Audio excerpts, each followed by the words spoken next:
Well,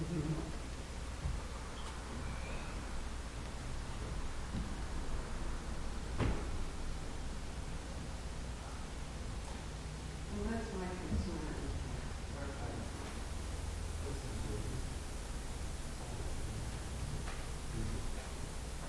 Okay, I'm at City Hall right now, so I'm gonna have to go out. I'll call him when I call him. And then I'll call him because I need to get to you.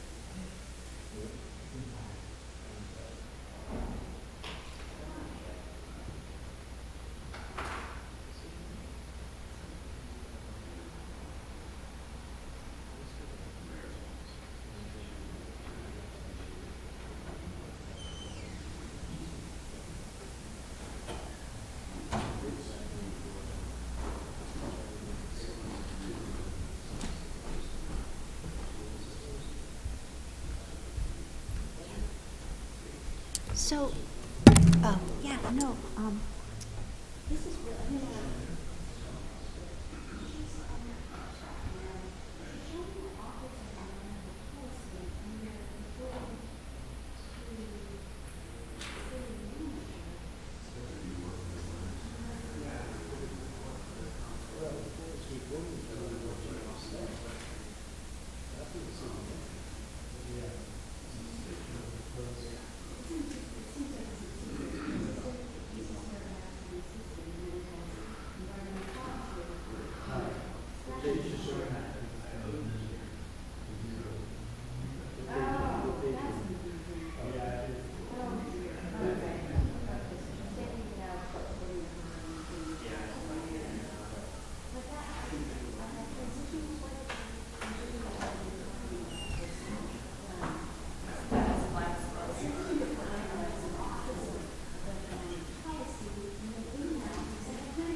hi, how are you?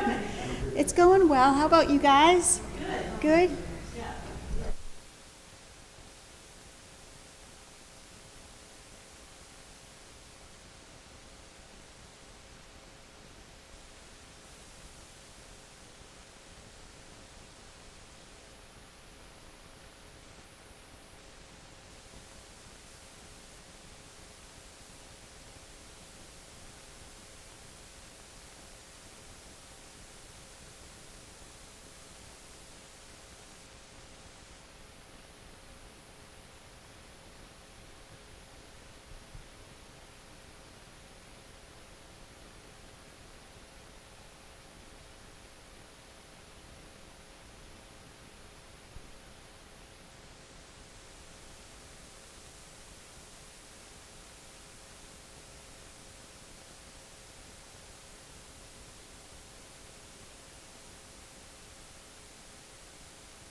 I'm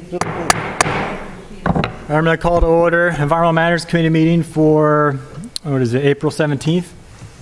And for the record, all the members are present. Can I get a motion to approve the agenda? Do we want to amend it to change the order? Yes. I'd like to amend it to put, I don't know what the ID number is. Anyway, I want to put the presentation about the resiliency contract first on the agenda, and then we'll just go in order the rest of the agenda Right. from there. So move. Second? All those approve? In favor? Aye. All right. So, Madam City Manager and Mr. Neese, you please come on up.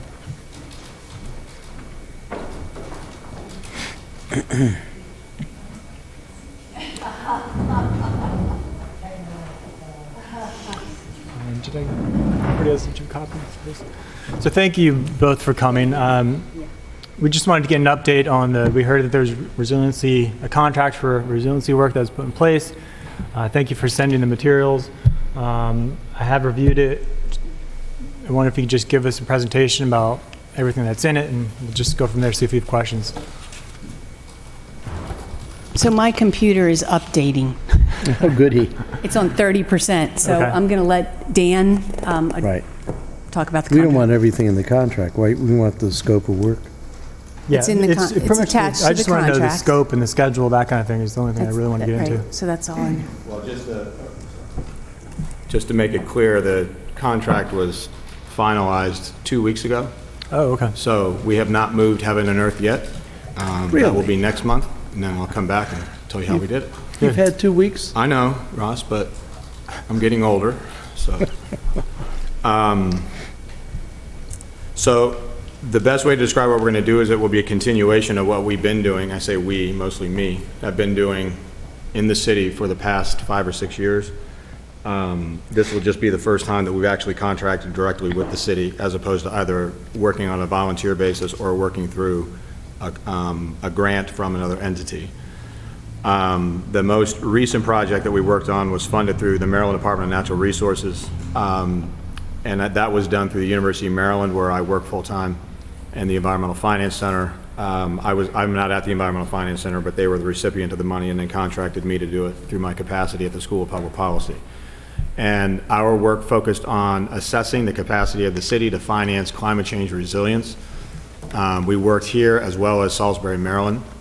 That final report was delivered last year to the city, and this project is a continuation of that work to essentially help implement some of the recommendations that we made. So we're going to be focusing on 2 areas primarily, but there are sub-areas underneath them that we'll be focusing. So the first is and I hesitate to do this because Pete's in the room. I happen to think that I might be part of the reason why he has made a decision to go somewhere else, and I apologize for that, Pete. If anything, You better our work caused you to do apologize. that. Thank you. We are going to work with all of the city agencies to develop a plan for moving forward on resilience. This is not a traditional plan like Pete and his colleagues would normally put in place. It's an implementation, a project plan, an infrastructure plan for moving forward. And we've already begun over the last 2 weeks putting the segments of that plan in place. We met with, actually the first thing that we did, I believe it was probably the day that the contract was finalized, we met with Pete and David to go over that process. And and I'll explain in a minute what we're going to do with that. So the goal is to basically have projects identified that have been in turn identified in the city's planning structure, understanding that some of those projects have not been included in the city planning structures, including, for example, Hillman Garage. That does not technically show up in all of the plans, but it's in the plan of the city to move forward, and we've identified some of those things. And so that's the only way to really describe it is a resilience plan for the city. The second thing we are focusing on is how to then finance the projects that are in that plan. That is our primary area of focus.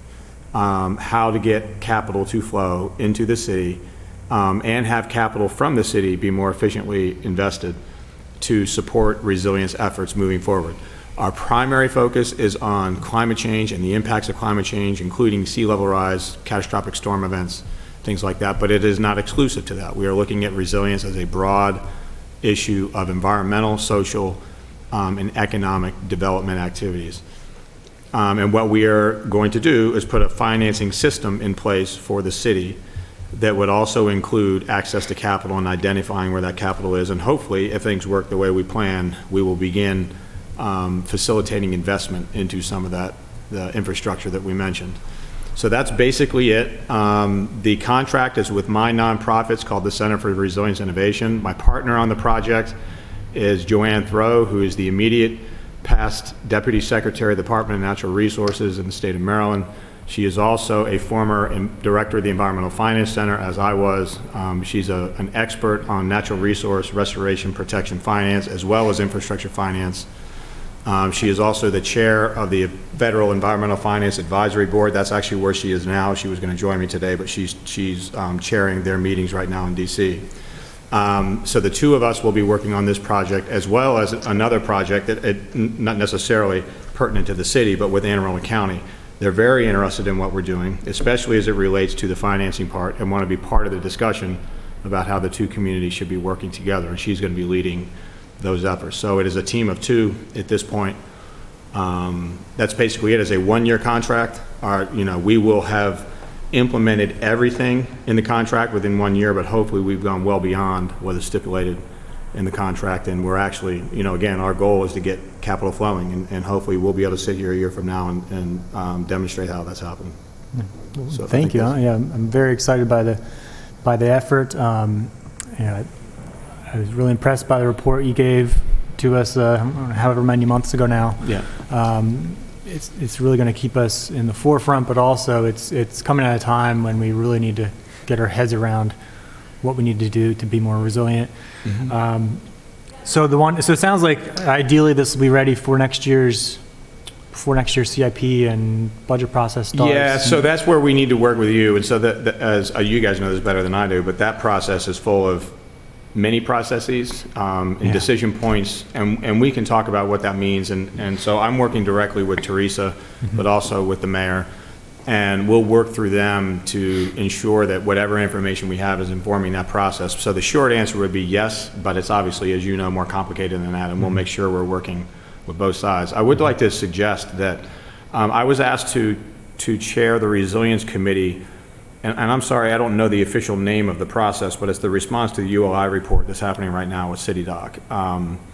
And I've been in this area, the Annapolis area, and lived in the city for some time now.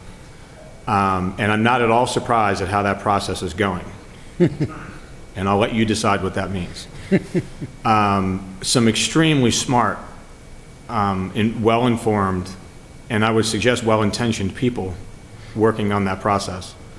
And I have great concern about where it's going to go.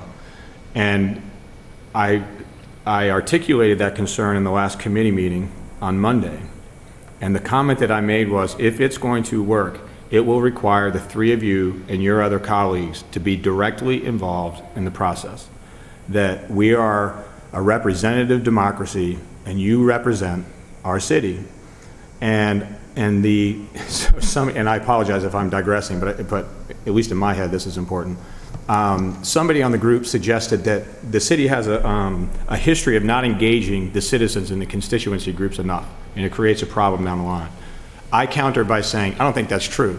I think we have a city of 40,000 mayors, where everybody feels like a need to be leading on any particular effort without really any understanding of what the other people in the community are thinking and doing. And it's almost like there's a badge of honor to battle the other groups. And I would suggest you guys are the solution to that problem. You represent those groups.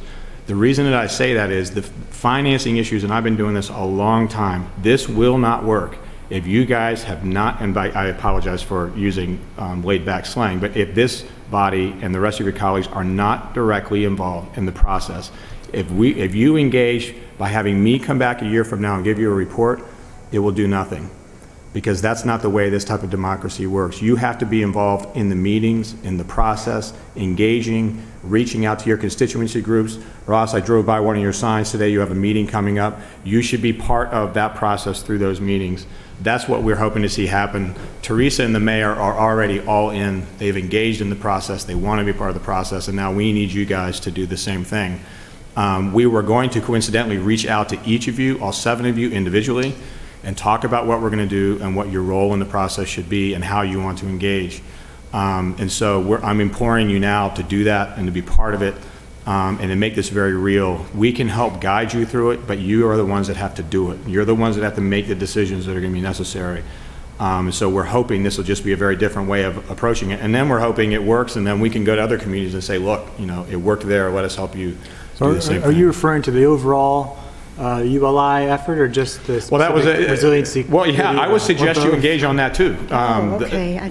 Though I would enter that with some trepidation, just because of the is being managed very, very effectively. And I like ULI. I'm a little concerned the way they drop these issues into the lap of the community and say, okay, go now do it.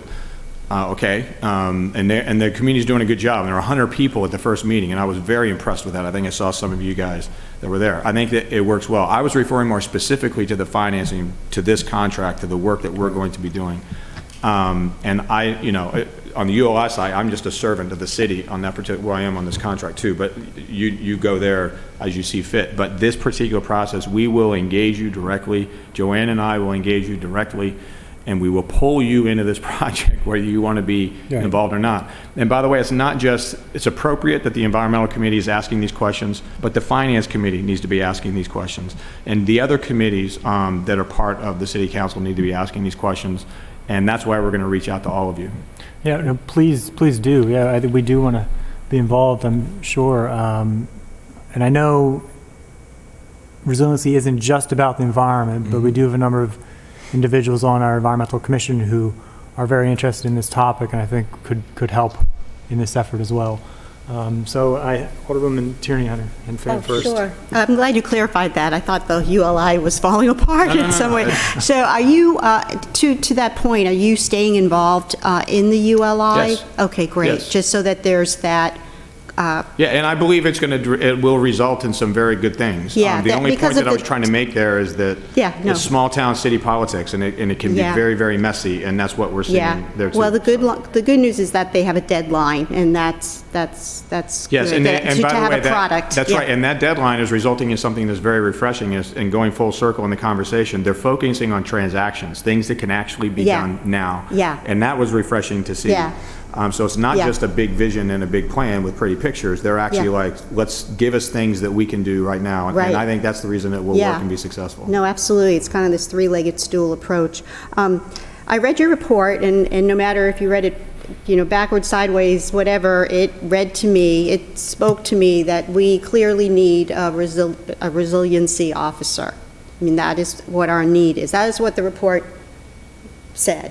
For us to succeed, we need. And we've said that before. We yeah. need a resiliency officer. Right. So we're in this budget mode right now, and we're reorganizing, and I just am choking here because that's what I feel like we need in the mayor's office as sort of this, you know, overreach into every, and I don't mean to put Teresa on the spot here, because I know there's different, you know, thoughts, and environmental is one of them, and that's, but I just think that, my question is this the sort of the short-term solution to the fact that we can't afford that? So we will just consult with you to get the best of what we can from you? And Yeah, I think it's fair to say that a lot of what we will do in this contract, it would be activities that a resiliency director or officer would That's implement. what I thought, I can yeah. assure you, and I've said this before in front of you, and I'll say it again, it will not be me. It I will know. not be, I know, I assure you, it will not be already- Joanne Throw.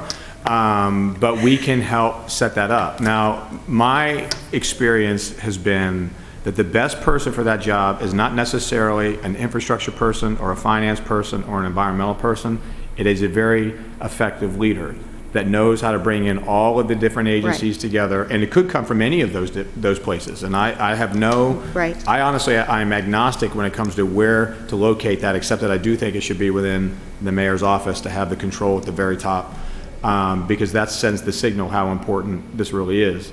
But I don't have any opinion on where it should go. I'm just Right. suggesting this is an opportunity for the city to watch what we do and then to identify the type of person that you think would work most effectively in that position. All of the, running any of the agencies in a city like this is difficult. And, you know, the city's been very lucky with the level of talent that they have. And I say this, worked in a lot of small communities in the Mid-Atlantic region. And I've said that virtually everywhere I go, and I'm usually lying when I say it. So this time I'm not. And of course, you don't know if I'm lying or not, but I'm telling you I'm not lying. There's a lot of capacity here. But this position is going to be unlike any of the others in that it's going to be a mess. And it's just such a huge problem that it's going to require a very special person to implement it. So this does buy you a little bit of time to Okay. not only find the resources to support that position, but to understand exactly who it is or what you're looking for. But you are setting up a green bank. That's our goal. And Green Bank is be careful with that term. Oh, sorry, what? Wrong word? And I think it's fine. I love the word, the series of words that are in that name. But Green Bank implies it is an energy-focused true. institution that is subsidizing or somehow bringing in capital for energy projects, which is really important and should be part of this effort. But this is much beyond that. This is more of a resilience place. So we're using the term infrastructure bank, financing authority. We don't know. We're going to try to figure out what that means. Thank you. Alderman Arnett? Thank you, Mr. Chair. So I think the timeline is very critical.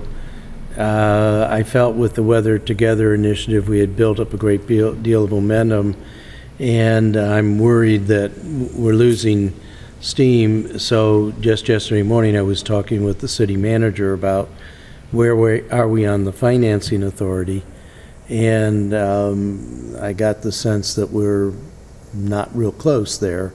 So I kind of want to get a sense of the financing authority. Should we be talking about in this year's budget creating a space for a resiliency officer, which we're not, but in your sense of how we can make this go, because I'm afraid that other people, we hear other communities are already ahead of us. Oh, yeah. Newport, places like that. I wanted to be first in line. Yeah. And I know the expression, I can do anything, I can't do everything, is correct. Right. But can you give us a sense of the timing of what we should be doing right now? Yeah. On the Finance Committee as well as on the Environmental Matters Committee? Sure. So we're taking a little bit, so as you saw in this work plan, we were vague on timeline because we didn't know until we started moving forward. But we've made a decision, when I say we from this point, I'm referring to me and Fro Environmental.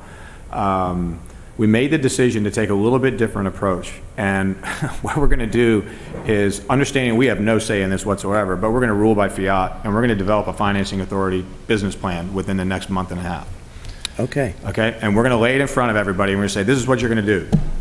And then we're going to bring in a team of experts to pick it apart and tell us what will work or won't work. But at least it says, here's what it is, here's how we're going to roll. Now, it's entirely possible that the financing authority is preceded by just a process where the city says, okay, here's the infrastructure that, you know what one of the infrastructure needs is Hillman, right? So that's got to go now.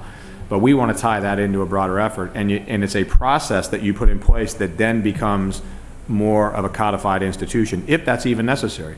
I'm making a huge assumption that it is. And one of the things that we want to do over the next year is to vet that idea, to make sure the city, in fact, does need additional capacity in the form of an independent or quasi-independent institution.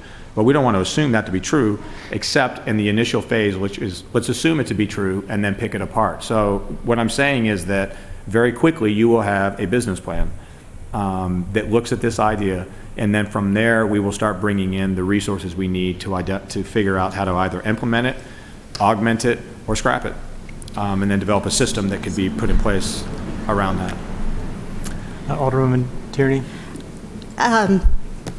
My concern is in the capital improvement budget, the Hillman Garage is addressed, and it doesn't have any money at all appropriated for next year because, if I'm correct, in that we don't quite know what we're doing until we know if this financial vehicle is going to work. That's fair enough to say. So, will you be involved in the questions such as, I would like to do some stuff this year, like can we get concept plans, boring stuff, can we do soil borings to see if we can go down 2 levels? I don't want to waste a year knowing that we might be, this could possibly be a gamble. And so I guess I don't want to make those decisions or requests independently of you. Forgive me, it's my engineering mind. Sure. I just think that. Are you an engineer? Yeah, well, by degree. Right. I never got my PE, but I was in construction for a long, long time. So I just think that it's really important that we know what we're talking about, and if it's doable. Okay. And not just rely on, I can get 700 car garages in there, and we just have to be really, we have to be really cognizant of the parameters. We don't want a garage to define the historic district. Just to give my colleagues a sense of size, 750 spaces is the state garage, and that's about 730. So plopping that in, this footprint, that kind of stuff, we just got to get out there next year before. Yeah, so you asked several questions. I'm not sure what I asked, but the first question is, will we be involved in those kind of things? There's 2 responses. One is, in that it is part of the financing process, yes, we will be involved because that's what we've been asked to do and what we've been hired to do. The second answer to that is, quite honestly, if Teresa asked me to do something, I'll do it. And or the mayor. That's how I found out that I was chairing that committee, by the way. I found out the day before the committee met, and I was like, okay, then that's what I'll do. But they've got a pretty good handle on the resources that we bring, and so if they ask to bring us in, then we will be part of that. I have to suggest that, and I don't know, I mean, I've seen the city budget. I was not part of the development of that budget, obviously. I got to be honest, it seemed pretty, relatively speaking, benign of a budget. The Hillman Garage, not including any public money, there's a couple ways, and again, I did not put the budget together, so I can't speak for what the thinking was in doing that. But I would suggest it was a very bold move, because it is one piece of infrastructure where, if it's done right, you don't need any public money. It comes with its own revenue source. And that's the type of infrastructure that you should be focusing on with private investment. And it's the one that they really want a piece of, because it's to the investors and to the firms that would put it in place, it's safe because they know where the revenue is coming from. Right. And so I was not part of the decision-making process, but I think it was a bold move, and I think it was the right move. And I think that should be the goal of the city, is to get that garage financed, not just get the garage financed, but link that garage to other resilience projects in the city. Because, by the way, they're completely connected. So all the discussion right now about City Dock, and I'm not saying parking spaces are going to be removed from City Dock, I'm just saying at least the possibility is out there. And if that were to happen, you got to put them somewhere, and they ought to go in the park. Hillman's the logical place where they would go. So you immediately have a connection between Hillman and City Dock. They're not disaggregated. So I think that the way that was put together made a lot of sense. And by the way, I apologize, but as important as all of you are, my children are more important, and I have to go pick them up from school. Go. So I have a few more minutes, but I want to let you know, if I abruptly end my part of the conversation, that's the reason why I'm doing this. Well, my other question is probably for the city manager as well, but since you're both here, in terms of the procurement improvements you outlined, are those related to what the mayor is proposing, or are those separate? So we are hopeful that in the next week, 2 weeks before Linda Schuett is gone, that we have the final draft of the procurement legislation to introduce. It doesn't include any procurement changes that would come about as a result of Dan's work. when that work and those recommendations come, we would come to you with a bill that would amend what we're putting forth now. But we don't want to wait on what we're putting Yeah. forth now. But they are going to be very, very important for what we're talking about doing. So they're foundational for what we're putting in place, so. And I guess before you go, Mr. Neese, go back to the garage for a second. I think the one thing I think we're kind of struggling with is it feasible, and it sounds like your answer is yes, but is it feasible for the garage to be funded using the green infrastructure financing, the model you are outlining here? Because we have to figure out if it is feasible, then yes, we can wait on funding it another year. But if it's not feasible and it's the pie in the sky, we may want to get the ball rolling on getting Yeah, something it's entirely, constructed that's the smaller. answer, feasibility is entirely related to the city's budget and finances. But when you have a piece of infrastructure like a parking garage where people have to pay to park, you have a dedicated revenue stream associated with that piece of infrastructure, which makes it a logical place to look at public-private partnerships and the, as you said, sort of the green infrastructure type approach. So is it feasible? Absolutely. What the reality will be, we have to look, you know, Teresa's the one that can really answer that question because she knows this budget and the city's finances inside and out. But my understanding is that that has been considered. But I'm just, one thing to impress upon you is that we need to think very differently than how we've been thinking when it comes to financing, and that when you have something with revenue associated with it, that's the sweet spot. That's where you can figure things out that you haven't been able to figure out before. The next best thing, by the way, is that you have assets that can result in some type of equity investment that can then be used to help finance different things. That was the Newport model. That's what they focused on. Before I go, I just want to suggest that you should require me to come speak to you once a month and explain to you exactly what we're doing. And it's related to what you just said. That you should hold me completely accountable for this contract. And if you're not pleased with what we're doing, you shouldn't pay me. And it should be like that with every contract that you put in place. It should be like that with every person who works in this city or for this city. And honestly, it should be like that with you. But you get every 4 years, the community gets to decide whether they want to pay you anymore or not. So you need to do that. And that needs to be part of the new procurement system, that everybody's held accountable for what they're doing. That's not done enough in the public sector. And so we would like our work to exemplify what we've been preaching all these years, which is pay for performance. And that should be the motive, and that should be the model that the city uses with its financing from this point on. So I encourage this line of questioning. I hope we can do it again often. Again, I will be reaching out to each of you. I'm going to start with the three of you, since I've already softened the beach, if you will. And we will meet with each of you to talk about what we're doing and, again, how you can engage in the process. All right, thank you, Mr. I would like to wrap up the discussion unless there's anything burning. Now, I do want to come back to timing in terms of resiliency officer and in terms of the financial authority, but I think we have some time. Okay. All right, thank you both very much. All right, continuing on with the agenda, we'll go, actually, we have some minutes to approve. Move approval of the minutes. Second. All those in favor? Aye. Aye. And next up, we have the reappointment of Willie Sampson. Mr. Sampson here? No. No, okay.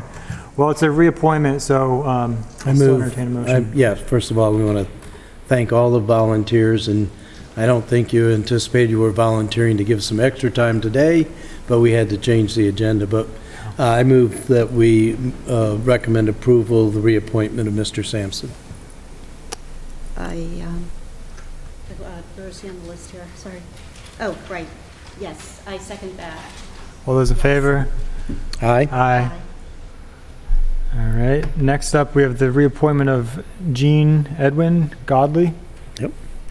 Please come on up, sir.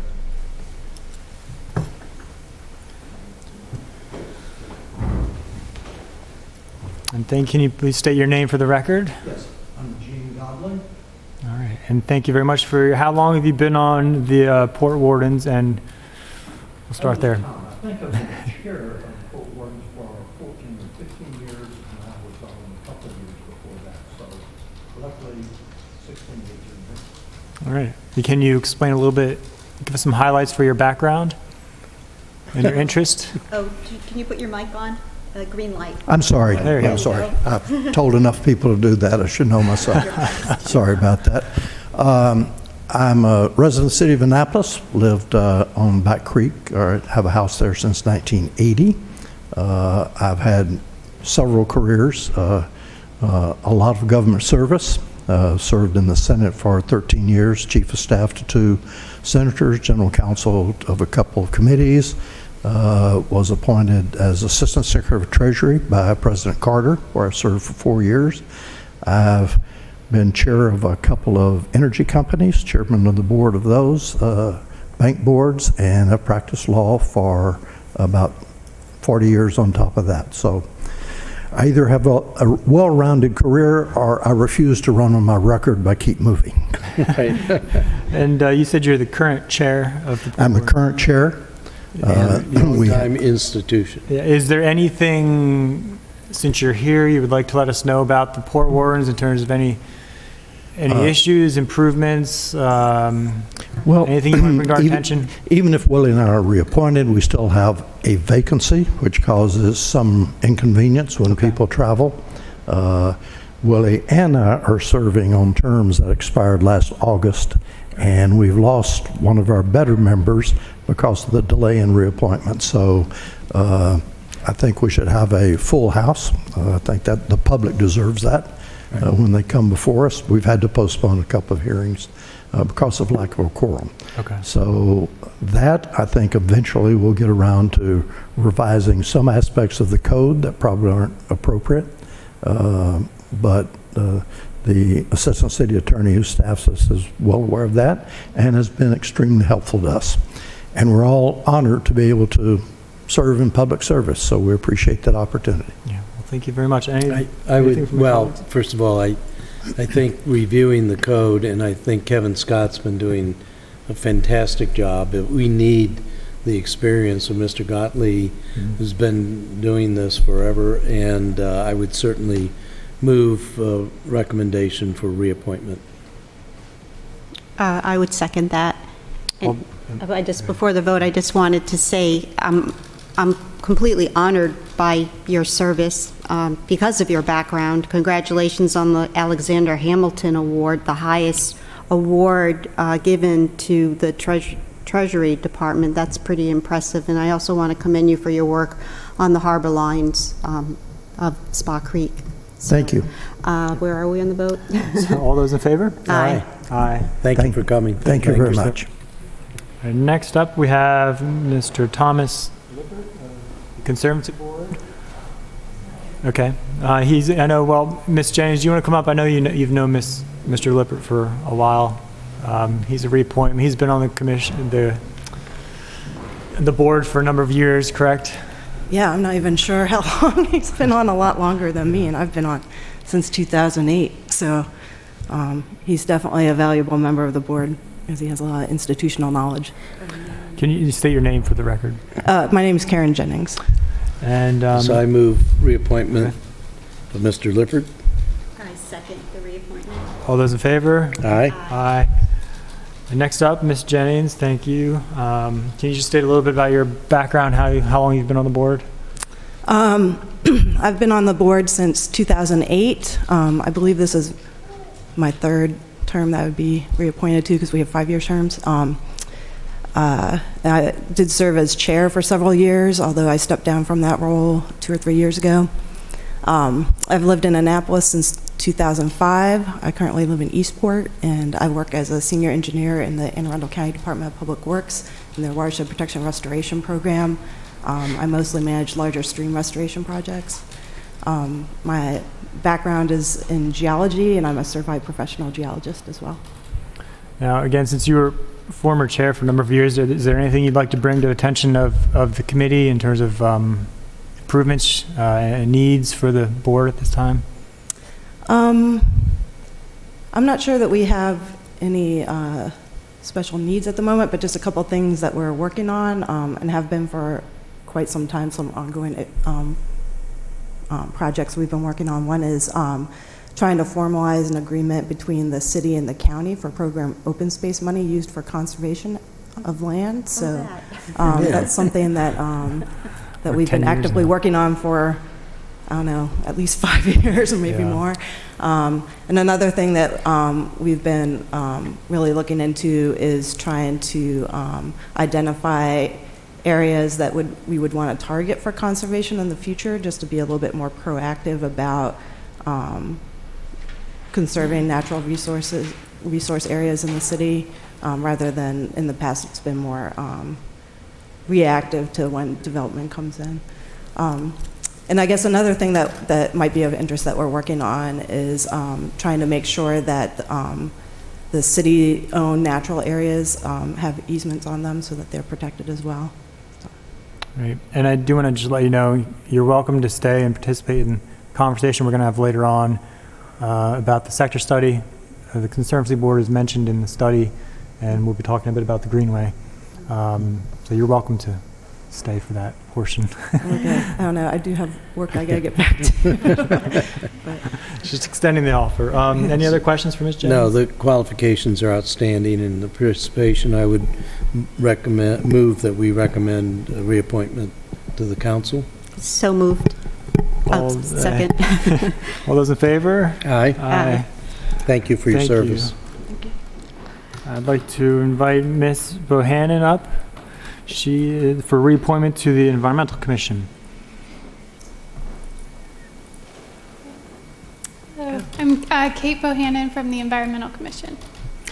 And if it's okay to, if I might just ask a question before I begin, if that's... Sure, yeah. So we have two of our, this wouldn't be a reappointment, it would be a new appointment. Yes. Two of our people here today.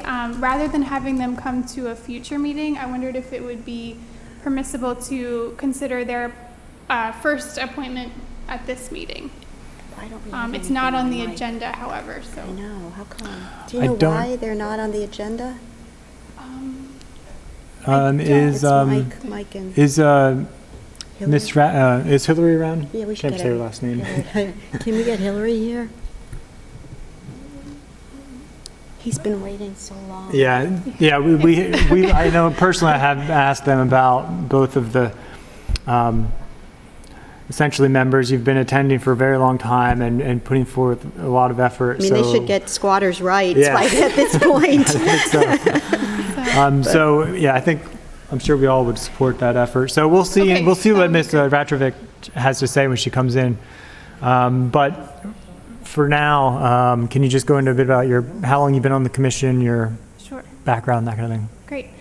So I joined the commission after first coming as a guest to talk about a recycling issue when I first moved to the city about 4 years ago.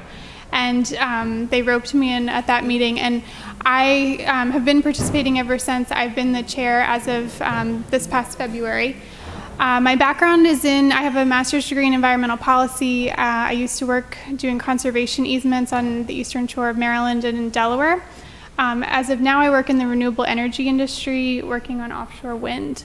So in addition, I'm on my homeowner association's board to do community plantings. We have one planned for next month. So lots of different environmental interests, and I'd like to continue to be on the commission for another term. Excellent. Well, thank you very much for your service. Any questions?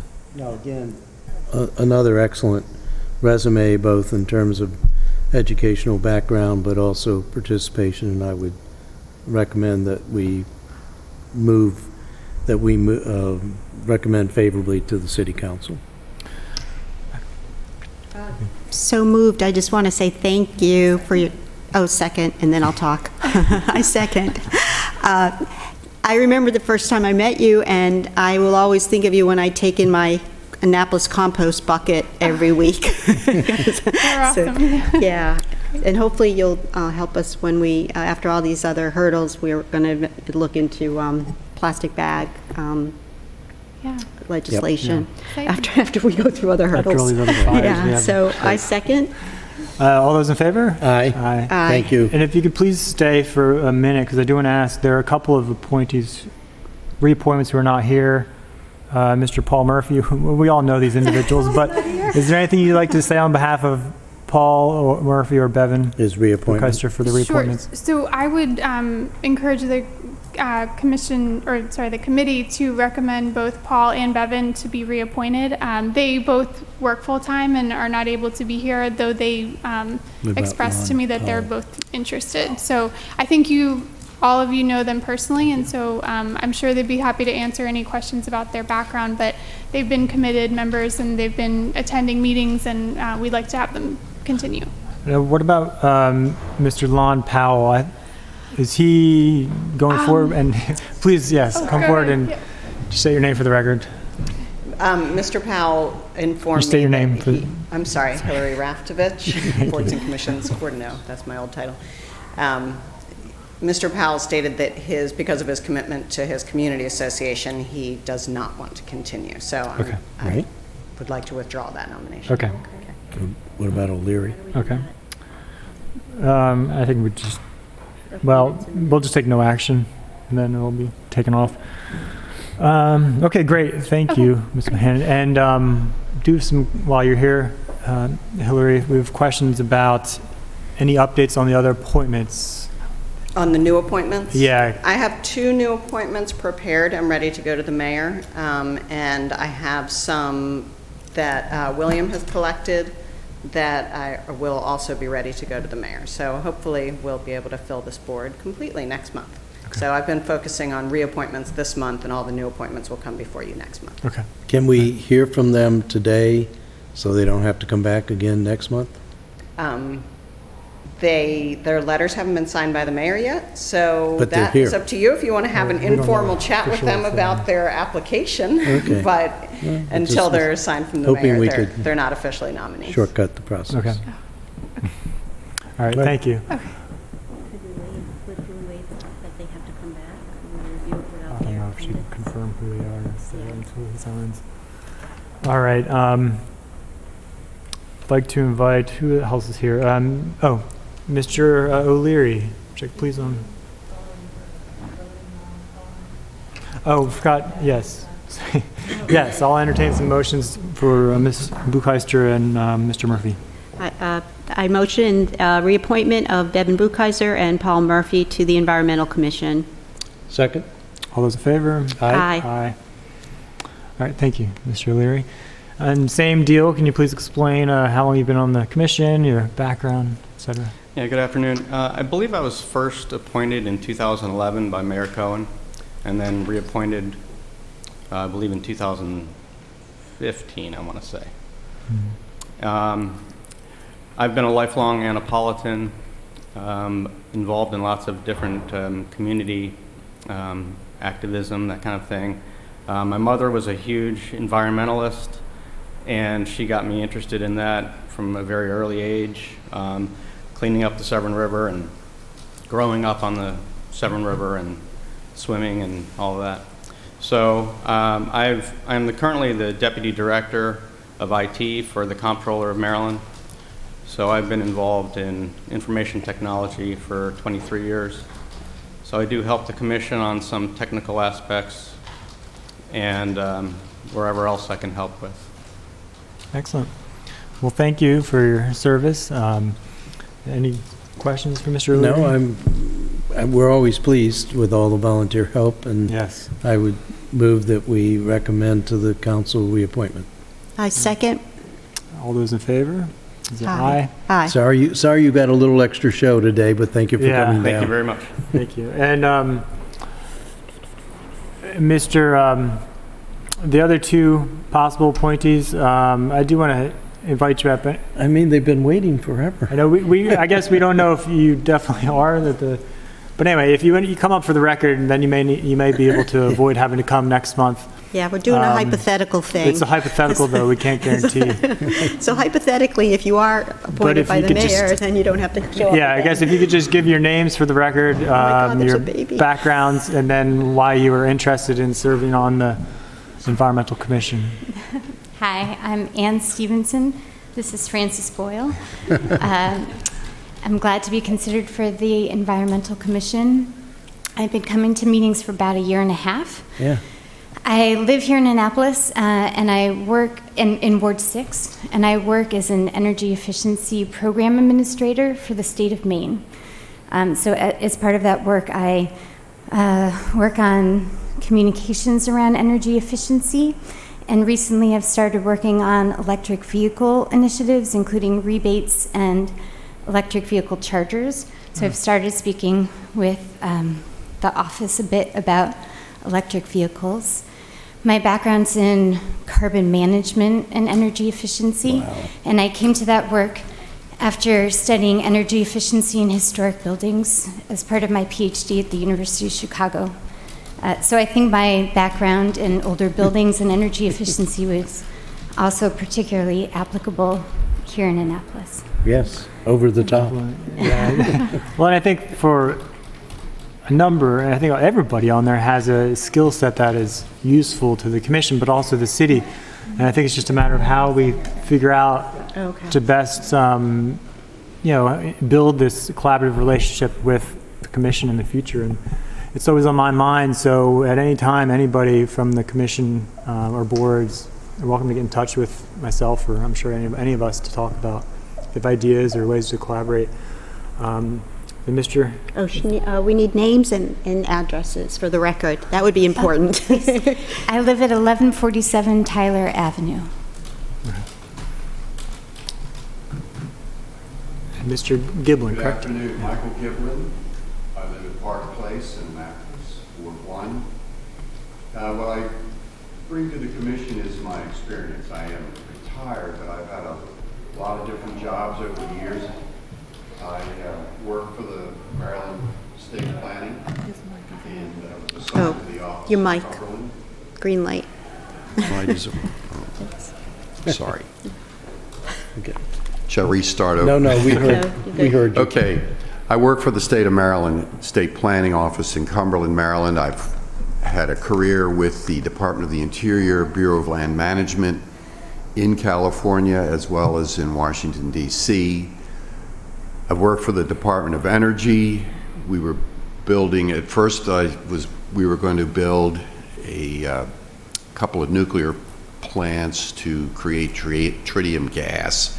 And this was the first time the Department of Energy ever had to comply with environmental regulations. So I was in the environmental office. Oh my gosh.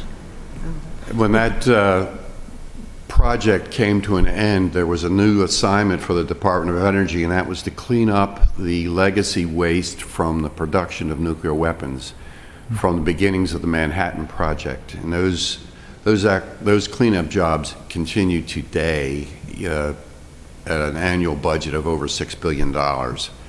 So I had assignments in Washington, D.C., responsibility for places like the Oak Ridge National Lab and the Oak Ridge Reservation, other facilities. I transferred to the Nevada office, where we did a lot of underground, but many underground nuclear tests and a couple of dozen surface tests back in the early days of the atomic age.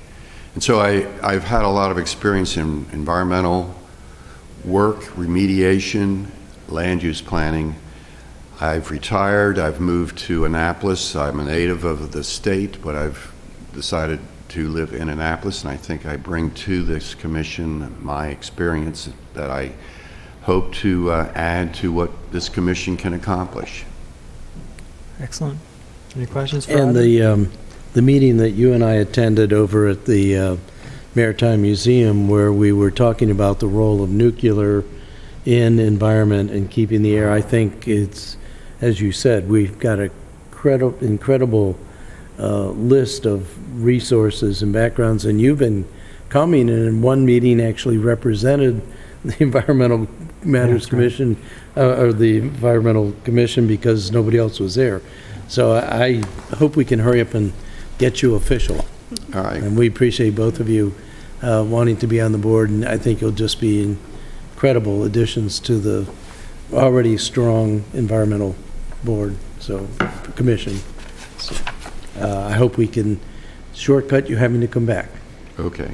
I just want to add that even though Michael wasn't on the commission, he was a real strong lobbyist for the stormwater management resolution. And the no net loss. We've had some conversations. Right.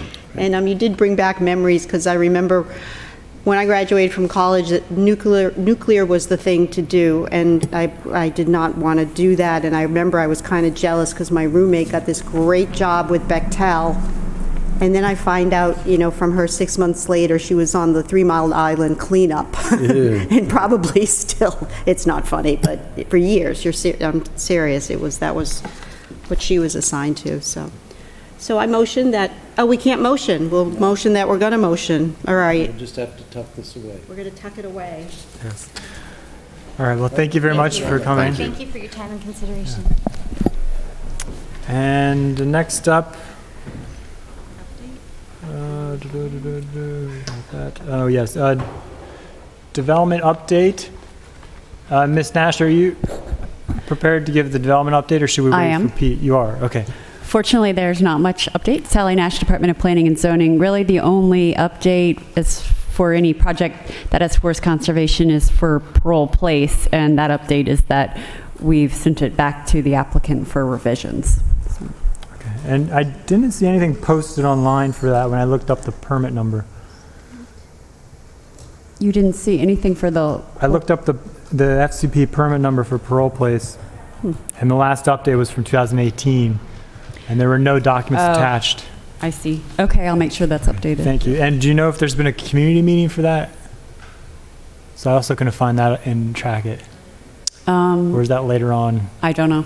Okay. Can I ask a question on that? Yeah. Can you indulge me on this course. one? Because it came up last night at the Housing Committee on what, I know this is environmental, but the MPDU said to be determined, and that's, a sizable amount of units that if the MPDU requirement was there. So I didn't know if you... We don't have an exact number of units yet. Okay, that's what, it's just cool. In the works. So this is the submission for the forest conservation, or preliminary forest conservation plan? Is that correct? That's right. Okay. All right. Yes. Yeah, if you could get back to me on those things. And any update on Providence Point? We're reviewing it in our office. Is it the same application as last time, or has anything else been changed on it? From when was the last time you saw them? Last meeting, I suppose. Has it changed in the last few months, or is this? Not significantly. Not. Okay. It's So nothing's been probably the one you've resubmitted seen. Okay. All right.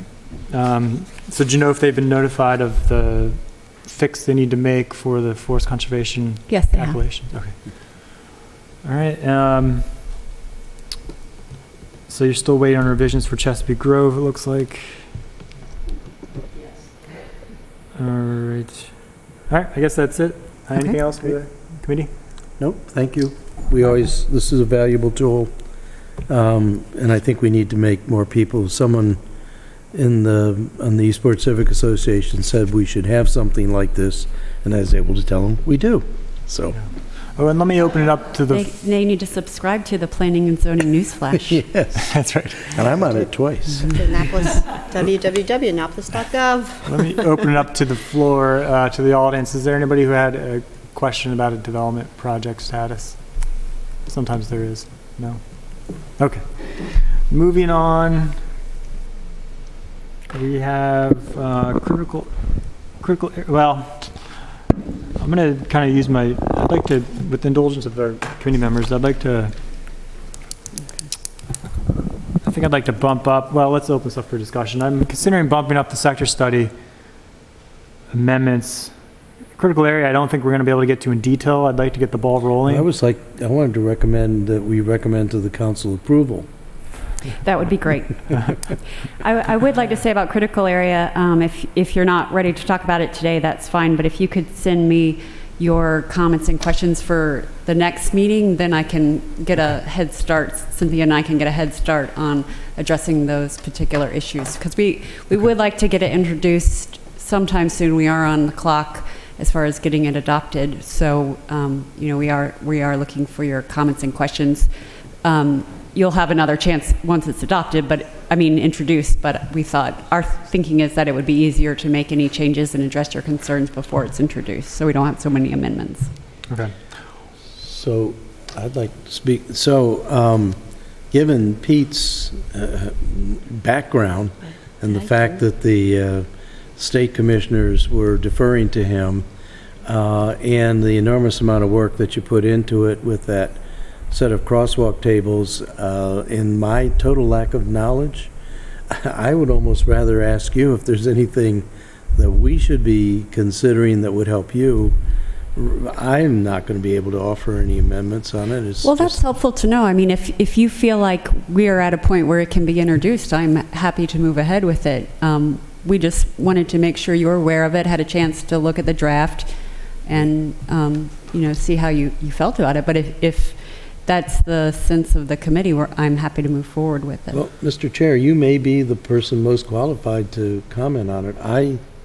I think it's an incredible amount of work, and everything I looked at seems like, yeah, okay, we got to do that. So, I know you're under some time pressure. I would recommend that it get introduced as legislation. Well, I think, Is that what you're saying? well, just to move forward with the legislation for the, so what I'm thinking, I'm trying to find my comments here. I do have some comments and thoughts written down, and I can certainly send them to you instead of, I don't necessarily need to go over them right now. But, in light of hearing from our environmental commission, I think it might be good to open up the discussion a bit at this point. We can perhaps give them a heads up and at our next meeting, and we may even have to schedule a special meeting to deal with some other budget items, so we might be able to squeeze this in as well. But point is, I'd like to invite them in to give ideas as well. That's great. It's better to get it early in the process. Right. I mean, some of the things on my mind are ways we can strengthen our critical area laws beyond the minimum, and I think we are in some ways already beyond the minimum. But in particular, I'd like to look at ways in terms of matching the sea level rise, and with the sea level rise in mind, do we want to be allowing for the easier expansion of the 100-foot buffer in light of that rising tide? Do we want to build in some wetland buffer expansion into that whole process? And kind of like what Mr. Neese was talking about earlier is combining efforts, and where can we put the resiliency work into the other code that we're working on? So I guess along those lines, if there are any other practices from other jurisdictions, because I know Ms. Charbonneau, who was here last time, or at least a recent meeting, and did say there were some jurisdictions who had some more aggressive, I think, provisions. So I think it'd be good to get a list of those and see what we might be able to do locally for discussion. Again, I don't know if we'd have necessarily an appetite on the whole council, but I think it would be good to know what our options are. But that wouldn't, can't we get it introduced as formal legislation and then all of these processes? Yeah, no one's seen anything. Yeah. Well, the original idea, I think, from Pete was that just kind of have a work session, so we at least be familiar with what's getting introduced. Pete too.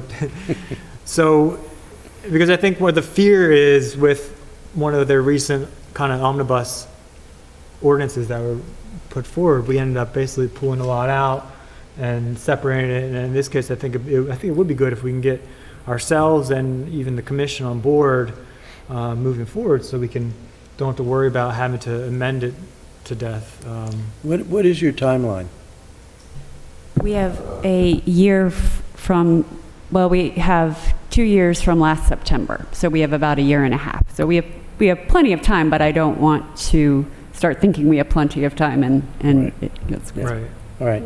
Well, you have much more experience in this than I do, and so I will certainly bow to your preferences on this. But I do think, as Alderwoman Tierney said, many of our colleagues aren't even aware of this yet, and if it's introduced as legislation, they'll at least have the opportunity to become aware of it. So I can't really see the profit in holding it up unless you think there's some significant improvements that need to be made. And again, I will defer to you on that. All right. Well, I'll take a closer look and get back to you about Okay, that would be how to great. proceed. Did you have any other thoughts? Meanwhile, I'm not approving anything in a 100-foot buffer. Do you have any other thoughts? No. Okay. All right, well, thank you Cynthia, for coming. We did have the work session in February for everyone, but That's so, you know, Yes. don't forget that. Yes. Do you have anything you'd like to add?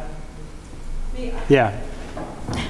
You'd mentioned other jurisdictions, and I'm not sure they're more aggressive. I think that they're just tailored to specific regions, because sometimes the general guidelines don't necessarily work in all areas, because the critical area regulations are spread out. You know, what works here in the city of Annapolis may not necessarily work in one of the more rural counties. So some of the regulations are more specifically tailored to those regions. Okay. Oh, yeah, my colleagues might want to know that the Truxton Pool did get approval from the Critical Areas Commission. That's correct. Last It did. couple The weeks Critical ago. Area Commission Yeah. approved that. And can you, again, I haven't had a chance to verify it, but the fee in lieu for critical area, is that match the fee in lieu that we've approved for the Forest Conservation Act, or is that a separate fee in lieu amount? It's a different fee. Different fee. And to the best of my knowledge, I'm not really that familiar with the fee with forest conservation, but I don't believe that they're same. I think they're different.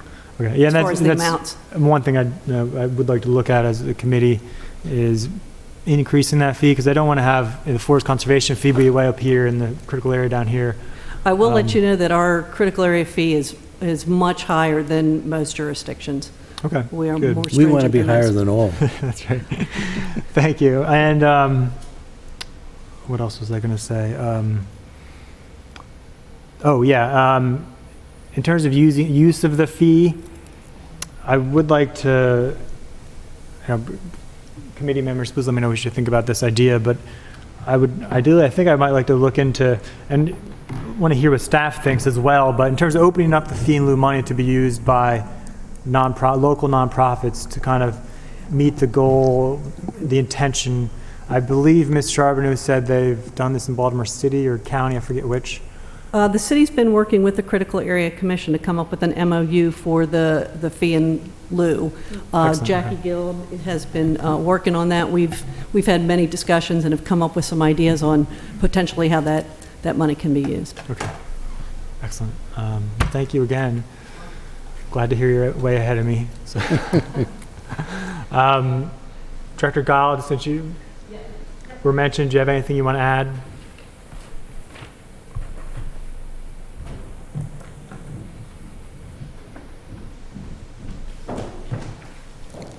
Jackie Guile, Director of Office of Environmental Policy.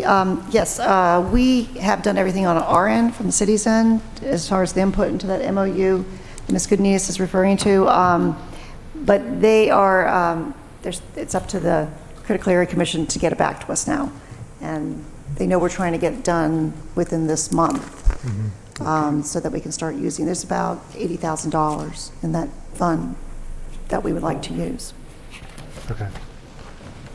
Just for the record, I don't think I said my name, so it's Cynthia Godinez, Planning and Zoning. Thank you.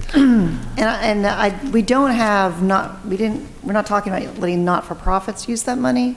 That's not something we discussed at the Critical Area Commission. We talked about using it for plantings other than just trees, for other types of plantings in general, perhaps constructing living shorelines, using it to acquire property, although there's not a lot of money in there to acquire property, and perhaps to do some conservation easements and surveys for those easements. So we can use it for a much broader area, and maybe going beyond just the buffer plantings. Yeah. I think that's good. And I would like to just find a way to pull in the nonprofits who are eager to, and in many ways already have momentum on the ground for putting in some of these projects. So it's not all on the city's shoulders to be finding places and lining up contracts to do the work and that kind of thing. Okay. And something we hadn't considered, is actually Yeah. letting them use the money to do work, or? Yeah, kind of like the grant program that the Chesapeake Bay Trust has. If the city has a problem using, is there a difficulty utilizing the funds? Do we have I don't know how much money we have sitting in the bank for critical area. I think Jackie said she thought It's about around 80,000. 80,000. It's around Oh, yeah, that's $80,000. what- Yeah, we don't generally use much of it. Some of the uses in the past has been, replacing trees in the park and some things like that, but it's pretty low amounts that we've been using it for generally, and that's why, we also thought there needed to be some kind of MOU to be able to use it to make more impact with the funds that we do collect. I think what you're talking about, and you mentioned a program with I think Baltimore City has, that they have like a grant program to smaller organizations, and they apply to them and have a whole review process on those projects, Right. and then allocate, I think, up to $5,000 So for the those debate, projects. the trust met with us to talk to us about perhaps contributing to that pot. It's kind of a group pot, almost like a mutual fund that the city could participate in. The trust gives grants out that are actually funded through the trust money, some money from Baltimore and other participating municipalities and counties, and then they decide where it's a collective pot of money, so it's more than just Baltimore would give or another jurisdiction, and they give grants out from that pot of money. And so DNR came to us and said, perhaps you could use some of that money towards that pot of money that we use to give out grants. And so that's something we're considering. Now, we couldn't contribute along the lines that the county or maybe Baltimore City does, but we could participate in a way that would get more bang for the buck by doing it with other jurisdictions. Right. Okay. And then nonprofits could apply for that money, but Yeah. the city wouldn't be giving it directly to the nonprofits. Okay. Okay, understood. Any other questions? No. All right, thank you all. And last up on the agenda is, I believe, sector study. Yes. And so I have a couple of proposed amendments. They're not entirely polished, but, and I think you had a few too, Alderman. And these would be for plan and zoning staff. If they need a copy to look at.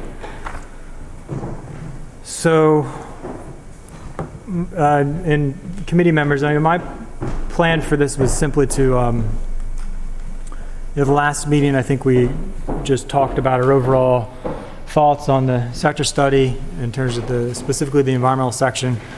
So what I did is just went through some of my notes on the plan and just drafted up a number of, I call them amendments, recommendations. Since there is no actual resolution anymore, I don't know, but in any case, these are mostly just recommendations. And so it looks like there's a lot to go through, but it's not, I don't think it's as bad as it looks.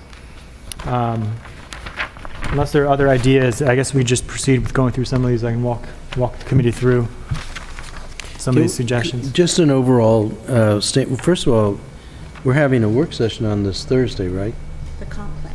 Oh, it's the comp plan, all right. So, we were talking about this at Finance this morning, and Alderwoman Finlayson and I think the plan is still to come back with a resolution. So these would be germane at that point as amendments to a resolution. So what I've been able to skim through on these, they look pretty relevant to that. Just because the resolution was withdrawn does not mean, and by my observation has not meant, that the council members are not continuing to dig into, and I think we all have a responsibility. The Planning Commission is meeting on the 2nd of May, and the director of the commission has expressed a strong desire that we get our comments to the commission as soon as possible so they can start deliberating on it. And I've been remiss in getting mine completed, and budget has kind of gotten in the way of that as well. But I still think we ought to follow this outline that you have included as an attachment in our program, and would still be aiming for a resolution, but after some more public hearing and some joint meetings with the Planning Commission. So I think these are going to be germane, and we ought to talk about them and see if we can send them forward. Okay.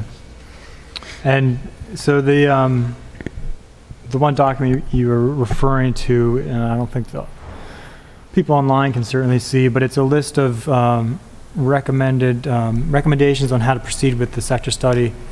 And just for the record, it starts off with each council member making a list of concerns they hear from their ward, sharing that list with the standing committees, and then the standing committees continuing their review and forwarding those comments to the Rules and Government Committee and staff.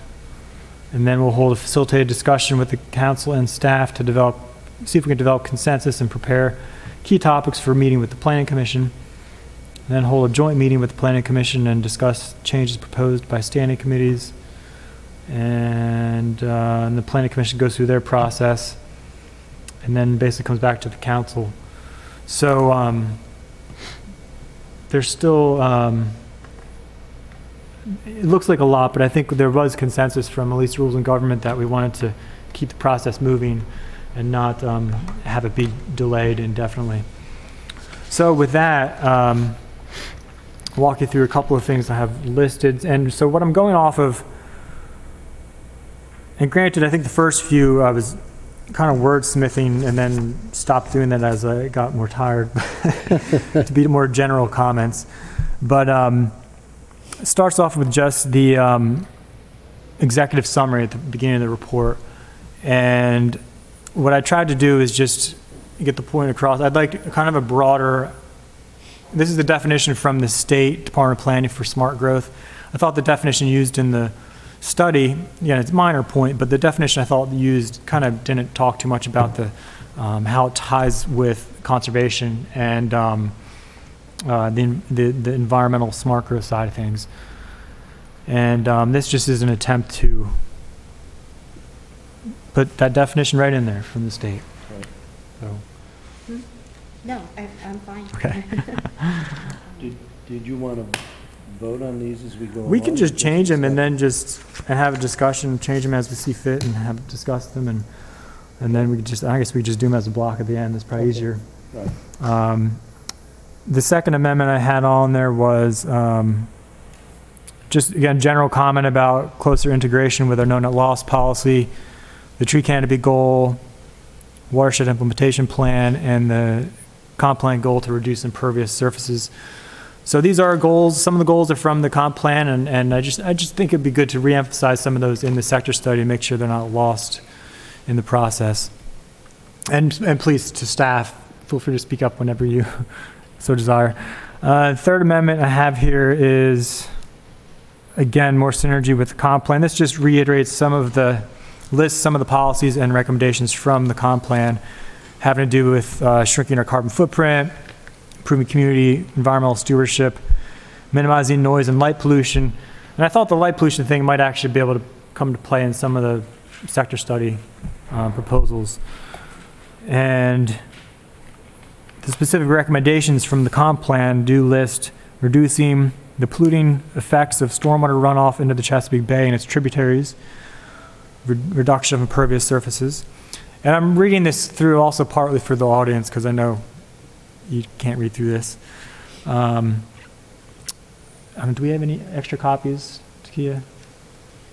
The audience member? Sorry?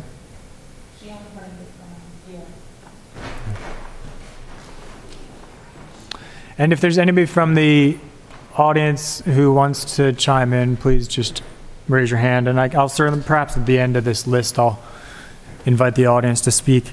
So going on with the policy, it talks about actions that support this policy can be applied to new development, redevelopment, and other site building improvements and include green roofs on buildings. And then I skipped ahead to reducing the amount of paving by changing parking lot dimensions and road width standards, which I think is part of the complete streets, I imagine, to a large degree. Eliminating curbs where practical to allow flow into swales, diverting stormwater flow to bioretention areas, and increasing the tree canopy.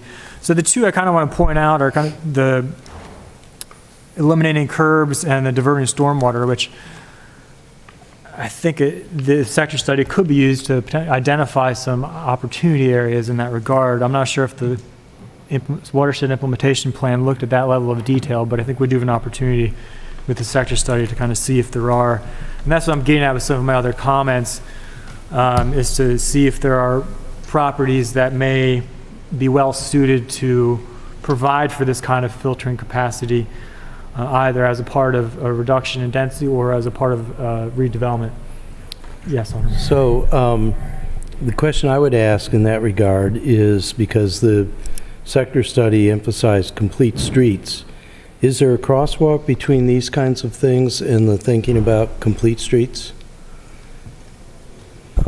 Yes, I think so. I mean, as Alderman Savage just mentioned, a lot of these are kind of synonymous with what you would do for a complete street. So, directing stormwater flow to bioretention areas, ties in very well with, adding space between the sidewalk and the road. In that space, you can have bioretention facilities. So it ties in very well. Good. Yeah. Yes, Alderman. I just want to step back and ask a general question.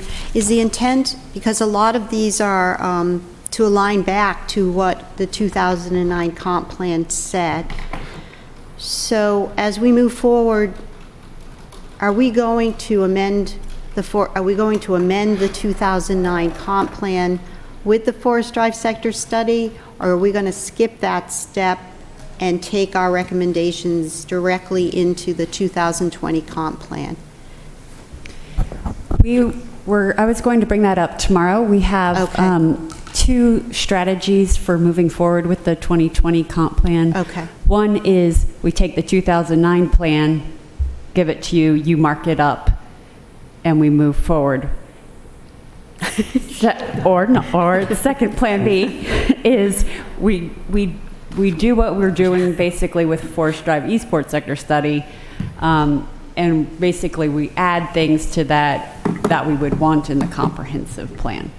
So we're trying to provide some kind of structure for you so we can have a definite game plan for how we're going to get through all of the goals we want to include, all the performance measures we want to include in the next comp plan. And we don't want to start from scratch because we don't have to start from scratch. Okay. Yeah, I mean, you understand my question, right? Yeah. Yeah, and I think I'm being optimistic in the sense that I think this is kind of going to be a process, what we've entered into, and I know it's much more than I'm sure that anyone in your department anticipated, but I'm optimistic in the sense that I think this will help avoid some work down the road in terms of on the comp plan itself. I agree, yeah. I think it's, the 2009 plan has a lot of great policies in it, and for me, the main drawback to it is that there weren't a lot of specific performance targets, so it was hard to measure how successful we've been in implementing it. And so that's one thing I definitely am planning to change in the next plan. But so many of the policies are just good, solid policies that I plan to bring forward. Mm-hmm. But if I could speak for my colleague, Alderwoman Finlayson, I think she would, and I subscribe to this as well, like to see an amendment to the 2009 comp plan for the Forest Sector Drive, as was originally intended. Sheila this morning expressed at budget that the people along the Forest Drive corridor really wanted to see a sector study for them in their own right.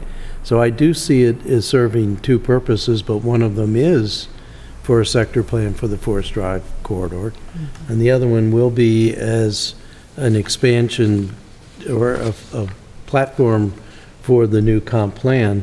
But that's why I kind of like your amendments, because it bolsters the things from the comp plan, the old comp plan, into the sector-specific analysis. And of course, this has an environmental bent to it, which I also subscribe to. So I think the answer to the question that you raised, Alderwoman Tierney, is it's both. I still want to see an amendment a resolution coming forward to amend 2009, but I also want to get our input in, recognizing this is the base for 2020. Perhaps it can do both. Yes. Yeah. Yeah, absolutely. Yeah, perhaps. I'm not entirely comfortable yet with the idea of, I'm hoping we can get to a point where I am comfortable and my constituents are comfortable with making this an amendment to the 2009 plan, but I don't want to commit to that until I talk with my residents. So moving on to, so I did mention at the end of that, apparently, and I do want to apologize. I realized I should have sent this to the staff ahead of time. I sent it to the committee members, but yesterday I think it was, but it didn't occur to me to send it to staff. And I also realized I messed up the amendment numbers. I thought there was more than one number one. Yeah, so just keep you on your toes. That's right. It wasn't as polished as I normally like things to be, just with everything going on. So on page 2, Amendment 1 becomes Amendment 4, and so on down the page. So the last one on the page will be 9. So at the end of Amendment 3, I just mentioned adding text in the report and the solutions to kind of build off the policies even more that are listed from the 2009 comp plan. Amendment 4, and please stop me if you want to chime in. Amendment 4, let's see, page 4, second paragraph. I'm just working in this idea of this language about not just preserving our green space and our tree canopy, or our greenway for that matter, but also expanding, because again, I want to work in the goal from 2009 about expanding our tree canopy. So it's kind of semantics, but I think it's important in light of that canopy goal we have. I also just entered in, I think incentives are good, but I also think we need to consider at times requirements to get more preservation or conservation to meet our goals. At least me personally, I'm open to requirements, but I think we need both alternatives. And Amendment 5, page 46. This is again just works in the idea of expanding the tree canopy. It just incorporates into one of the principal solutions listed. Amendment 6, page 45, section 3.5. And then this also is linked to page 71 and E9 because it's linked to that solution 3.5. What's the number? Oh, actually, no, sorry. It's just the general goal for the for the list of environmental solutions. And so my intention for this one was again to add the idea of adding new green spaces, but also the goal was kind of focused on the greenway, and I wanted to expand it to include the stormwater management and reduction of impervious surface and the improvement in water quality as I think those are important goals to have in mind. Amendment 7. This is kind of, let's see. This is kind of one more, I think, controversial. We may want to discuss a bit more, but it's adding an additional solution to this section 3.5 to create a third principal solution. Because I think right now you have two principal solutions. The first one's creating a city greenway plan, and the second one, which is 3.5.2, is incorporating local streets into the greenway network. Green street designs, that kind of thing. And so what I wanted to do is propose adding a third one there, which would be reducing the development potential, which is, could be called downzoning, of properties identified as, quote, environmental enhancement areas, or some other community character designation that indicates that lots should be less developed, or in order to protect more forests, provide additional community stormwater management potential, or provide impervious surface reduction. So you'll see this mentioned again to my colleagues, that whole idea of creating a kind of a brand new community character. And, again, it kind of captures the intent of the downzoning, which isn't necessary to say no development at all, but to at least in the areas that are more ecologically sensitive or have potential for more stormwater management or are currently forested, we may not want as much cleared, to have them clearly designated as not just greenway protection, which you already have in there, but something that could be used to protect or improve our water quality. That makes sense. So I really want to support this, and as my yet-to-be-seen comments, I preface my analysis by saying that the sector study is a study, but it really is essentially a proposal, and it has a specific proposal. It proposes changing community character, which, again, to me feels like upzoning. And what I would like to see added to the study is what would happen if we didn't change community character. Can we still make improvements in the corridor? So I did some analysis. I went to the zoning map, and I found that most of the principal thoroughfares are bounded by R1, R2, and R3 zones. They can't be developed into the community character without changing their zoning designation. So, I want to know what would happen if we leave those the same. And then for some of the areas where they are zoned that could have a higher level of development already, what would happen if we talked about downzoning those? And I sent an email to Pete saying, in that regard, I'd like to have an experiment on how downzoning would work for the area that is currently zoned R4 for the Watergate Apartments. And what would happen if we did some downzoning, which would probably amount to a height limit, that you couldn't be more than 4 stories or something like that. I've never done downzoning, I've never seen it done.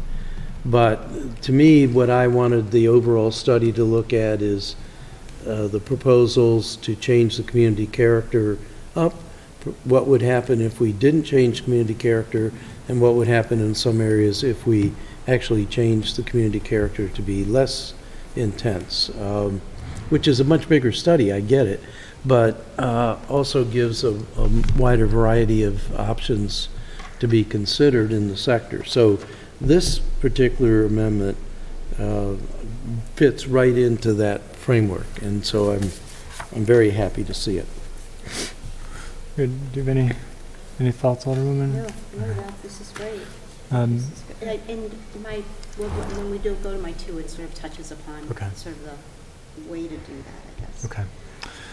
And let's see. So, and this, I think it'll become clear when we move on to some of the additional amendments, the way I think, at least I'm envisioning, that could be used, that designation could be used. So moving on to Amendment 8, which is 7? Did I not do 7? On page 46, E9, 3.5.4. Yeah, that's the one that I just mentioned. The incorporates the environmental enhancement area. All right. Amendment 8 with page 46 and E9. This would be, again, just changing the wording instead of just encouraging future development to plan for open space and conservation easements to connect into the greenway, making that more of a requirement and providing, but it also mentions providing incentives or requirements for future developments to do the same. Current development. So the way it's currently worded is for future development. What I'd like to do is have that applied to more current as well, see what kind of potential we can get. Because I know you have identified areas for, a lot of areas for redevelopment in the sector study. I think it could fit in with that.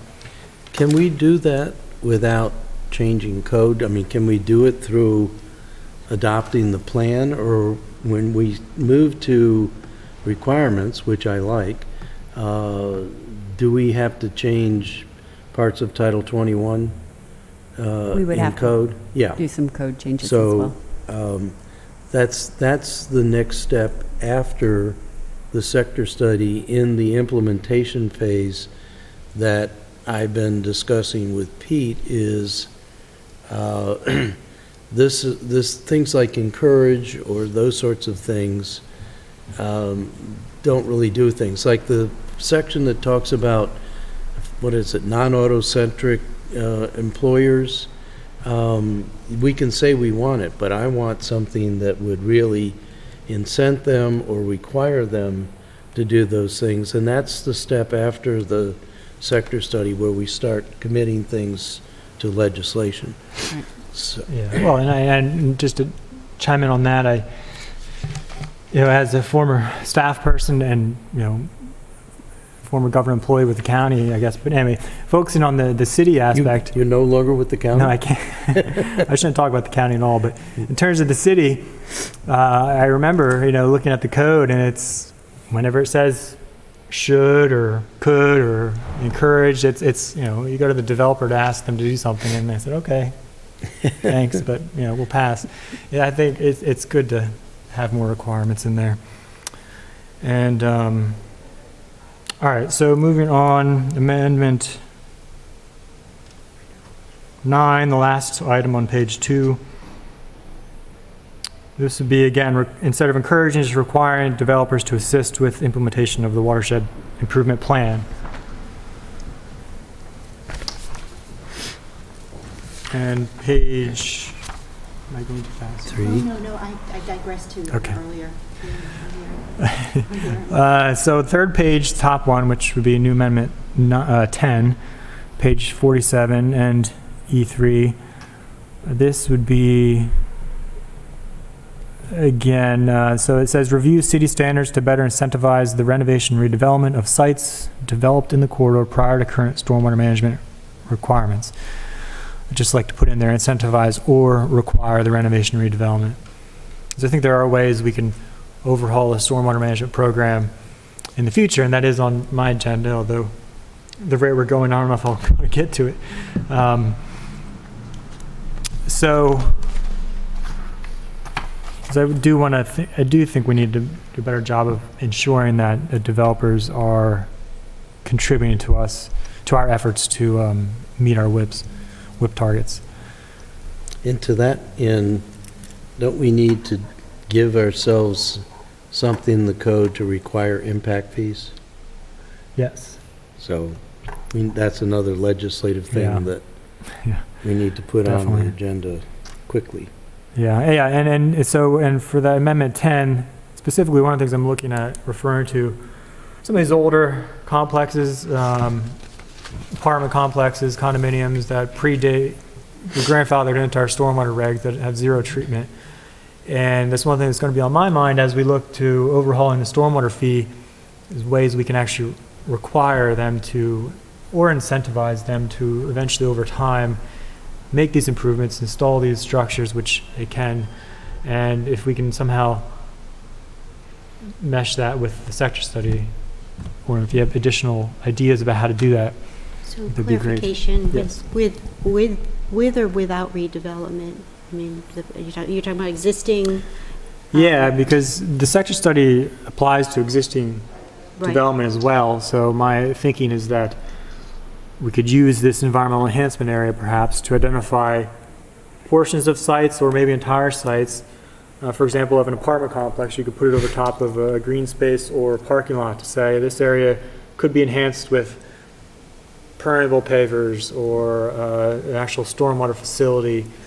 And this, I think, will help, at least the idea, I think, would be to make it easier then for them to apply for the permits and go through the process to get that kind of thing done, because it's listed in a study as something we want to see done. And so that would be applied to current. I'm just thinking of ways to get these older Sure. sites to kind of contribute to our stormwater. So, tangential to that, in discussion we had this morning on the budget, a lot of these things are going to be disincentives to development. And I think we need to be mindful of that and aware. And that is why I really want to keep an economic development component in planning and zoning, because talking about legislation, talking about implementation, talking about the plus and minus impacts of this, is going to be critical analysis. And I don't have any problem giving the mayor support for his liaison and outreach kinds of things, but I have a big problem not having these kinds of resources available in the planning department. Yeah. And for us too, so we can go and say, hey, if I want to do this, what's it going to do to economic development? Yeah. So Yeah, just a side thought. I agree. I agree completely. Okay, Amendment 11, which is the second one on page 3, adds a designation to the list of designations for environmental enhancement area. And again, the way I'm thinking of it is kind of an in-between between the Greenway, I forget the term now, for the designation that protects greenways, which essentially would prevent development, and then the next highest community character designation. So Amendment 12 is, page 52 is where I actually get into some proposals to adjust the map that we see in the sector study of all the colored areas. And just to throw out some suggestions about what areas could be designated as an environmental enhancement area. So for example, it could include parts of the area of the intersection of Old Solomons Island Road and Old Forest Drive, which is potentially up for redevelopment by the Parole Place. Part of that site is what remains of the headwaters for that creek. I can't remember, is it Church Creek? Church Creek. Thank you. Church Creek. Yeah. Oh, yes, you have it up there. Yeah. So it's, yeah.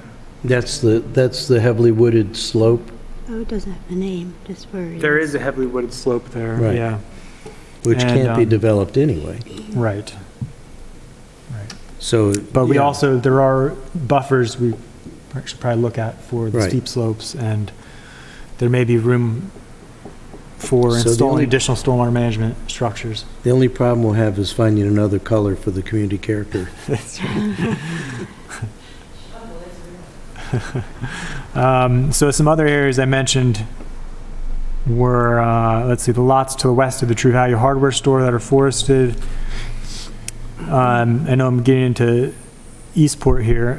It's fine. Potential about creating, because I noticed in the map, if I can bring that up myself, there's no greenway connection directly with Eastport. It's kind of just a island in itself. Maybe they like it that way. No, we call it Bay Ridge Road.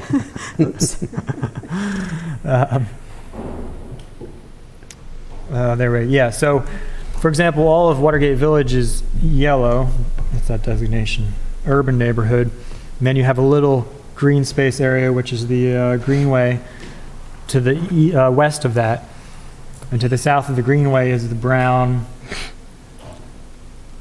urban village. But anyway, the point is, maybe there are portions of Watergate that we could put this designation on to kind of get a connected corridor connecting the green space to the north and the south there with, what's that community to the south? Had the fire. Oh, God. I can't remember now, but Harbor House. Oh, no. Severn House. Yes. Severn House. Yeah. But this makes great sense because then you could kind of link it in with the restoration project that St. Right. Luke's did. Yeah. So you could really start having some nice walkways through the church property and then... Yeah. And I did throw in, as additional ideas, Chinkapin Road, because I know Alderwoman Pindon Charles is looking to kind of reduce the amount of traffic there, and maybe there's a way we can combine some efforts to, if there are some areas that need density reduction and environmental enhancement. I know she's also been looking for areas to plant trees and so on and so forth. You've done a lot of work, Rob. Thank you. Welcome. So areas around Hilltop and Forest Drive, and areas near the Annapolis Middle School. Mm-hmm. And so in particular, because I know elsewhere in the sector study it talks about wanting to emphasize forest, street canopy along Forest Drive. So that could also be used to, I guess in front of South Cherry Grove in the Village Green development, you do have the greenway along the road there, but it doesn't continue down, it looks like, the rest of Forest Drive, at least No, on there's this map. some, as you get closer to the hardware store, because I was just driving that yesterday and looking, because it would be lovely to envision Forest Drive as a boulevard with a central corridor that is trees. And so I was actually looking at what would have to happen, because if we're going to make Forest Drive a complete street and we're going to make it a boulevard, there's going to have to be some room on the sides, and some of those places where there's room are homes. So that's a total rezoning. That's changing R2 to complete streets or whatever. But if we were really going to do it, and we were going to make this a very attractive new place for people to come and live, that would be wonderful, but we have to coordinate with the county on that, big time. And they've already told us that this is not a high priority for them. They've got all around Oderton, Fort Meade, and even Riva Road comes in before Forest Drive. And that's why getting this MOU that we're working on, that legislation between the city, the county, and the state to work together on this corridor is critical. Yeah. I just want to touch on that a little bit, because that came up in preparation for my Transportation Committee meeting. I received the FY 2020 Anne Arundel County Priorities Letter dated February 2019, and it was a little bit discouraging because the roadway list, anything that was even related to Forest Drive sector study, was the intersection improvement at Chickapin, Aristide Allen, and Forest Drive. It was number 7 overall priority. Right. So, Well, it's not so much that it's not one of their priorities, it's that making road improvements and road widening is not one of their priorities. Right. But I don't think they have any objection to us working with them, partnering with them, and encouraging more street trees on private property. You know, they don't want an additional maintenance burden, but they're very willing to work with us, and I would say it is a priority to make that safer road, especially for pedestrians trying to cross Forest Drive. Right. That is one of their priorities, especially the Tyler Road intersection and the South Cherry Grove intersection. They've done some in-depth analysis of those intersections. And where the middle school kids cross too, I think. would That too, they have be a high a priority. safe routes to school to make that a safer walk to school. And Councilwoman Robin, if you want to chime in at any time, please. we're not talking badly of the county. Forest Drive is a high priority for me. Good. Please come to the mic, though, if you want to say anything. Sorry, I'm looking at my maps at all the spots you're talking about. Forest Drive is definitely a high priority for me, and I don't know what the exact solution is whether, complete streets I think is definitely important, but is there a transit solution? Is there an increased pedestrian? Turn your mic on. It's not on? It's green. It says press. Did I? Maybe I wasn't close enough. She wasn't close enough. Just to restate, Forest Drive is definitely a priority for me. It's just not clear what the solution is, and that's where I want to turn to the transportation experts and look. Is this corridor improved by transit? Is it improved by improved pedestrian routes, bike routes? I don't know what exactly, commuter bus stops that are down the peninsula instead of all the way out on Riva Road. I think there's a lot of different things we have to look at, and that's where I want to turn to the transportation experts. Lisa, we need your name and address. Lisa Rodvian, 219 Farragut Road, Annapolis, Maryland. Right. So, and that's another thing in my overall summary. It's not just improving transit within the corridor, which is important, and particularly we want people to live there and work there and shop there, they're still going to need to get out. And so it seems rather myopic to me to think about improving transit within the corridor without improving transit when you get out. Right. Doesn't do you any good to get out and then have no place to go, or a 2-hour bus ride to get to someplace. So, and that's why I like the comments that Stuart Pittman made at the Saturday's Envisioning meeting, where he's talking about we really do need to be thinking regional, and regional is the triangle, Washington, Baltimore, Annapolis. Absolutely. And I even think within our county, I don't know if this got on anyone's radar soon enough that the participation tonight will be broad, but there's actually a meeting tonight called Move Anne Arundel, which is a look at the county's master transportation plan and connectedness between, so if there's any way you can come at 6:30, I'll give you the address. There's another one on Monday night as well. Yeah, so they're around, this one is focusing on District 6, so they're going around the county. No, is that what Alex goes to? Is Alex Pline go to those, or is it He's something? on the Transportation Commission. Oh, So okay. this is a plan that the Office of Transportation has been working on. And so the employees of the Office of Transportation have been working on. He's on an advisory board. Okay. I have a question. Lisa, I have a question. When you talk about in our planning commission, when you talk about options along Forest Drive, and we discussed this at the Transportation Committee meeting, that we really need some traffic, doesn't sound sexy, but it's traffic engineer, or do you have those resources in the county? This is probably when you say no, in the city you should have, but I mean, we were actually talking about adding that position in the budget, and I know I have to find a place to take money out to do that, but this is a big subject, and I don't know if I don't believe in our planning and zoning we have not necessarily the I don't want to say expertise, but the focus, I don't know. No, and I think it is a position that would be in Public Works, and they have awesome transportation engineers who I work with on a regular basis because they're very generous with their time. But, they're managing the traffic engineering operations for the whole county, so.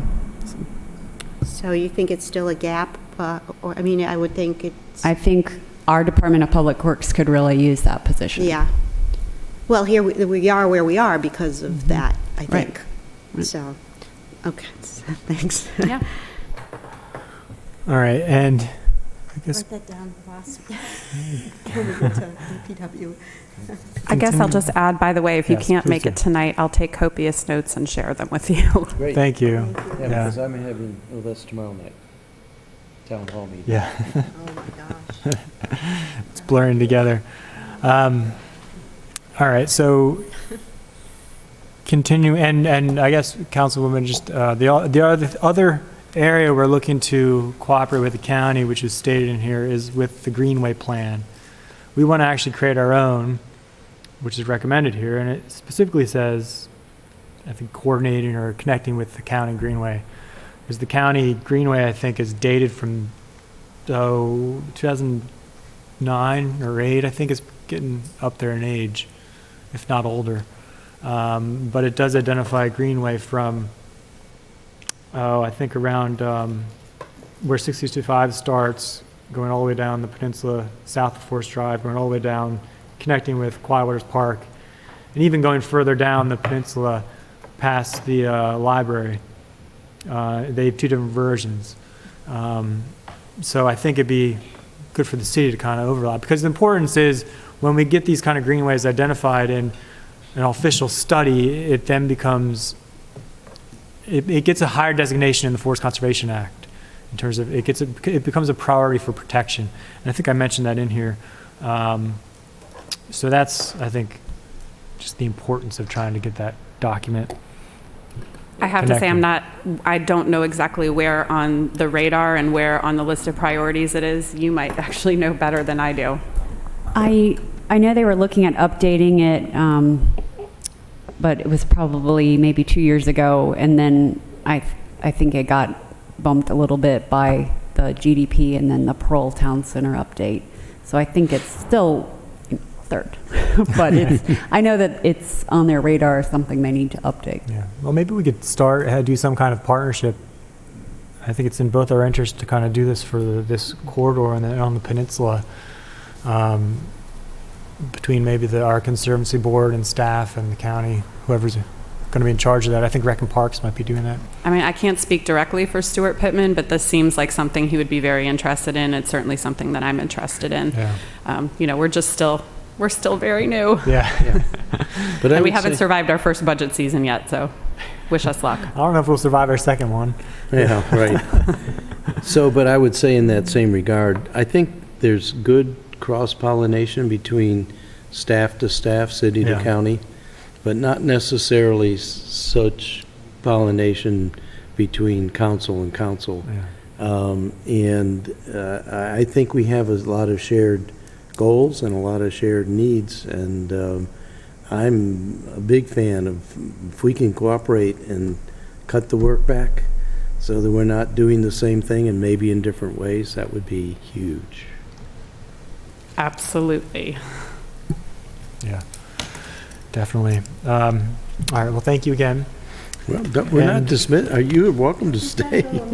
Oh, no, I just, because she wanted to sit down. Yes, you're welcome to stay as long as you'd like.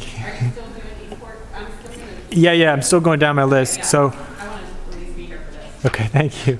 So continue down the list. Let's see.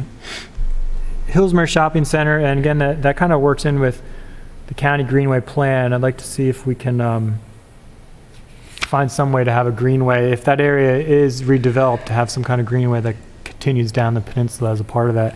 Because we did, and again, and large thanks to staff on Plan and Zoning and also Environmental Commission, we did get greenways put behind the properties that are developed in Bay Village. So I think to continue that down the peninsula would be ideal. I mentioned parts of, I already got into Watergate Village. Oh, so I mentioned the giant shopping center that could potentially have an environmental enhancement area. They have a extremely large parking lot right now, and I live right down there. It's never filled, and I don't know what kind of standard they met. I don't know if it exceeds our current parking standards. And I think you may have actually mentioned it here somewhere, the idea of reducing parking spaces. Right, that could be an incentive that we offer. We reduce our parking requirements and say, this no longer needs to be maintained as parking lot. You can make this a bioretention area. Yeah, they get a relief on their stormwater fee, which is going to likely go up for commercial properties in the future. But I know I'm going to be a stickler here, but again, is that based on redevelopment, or you're going to the existing Giant store and asking them to do what they can?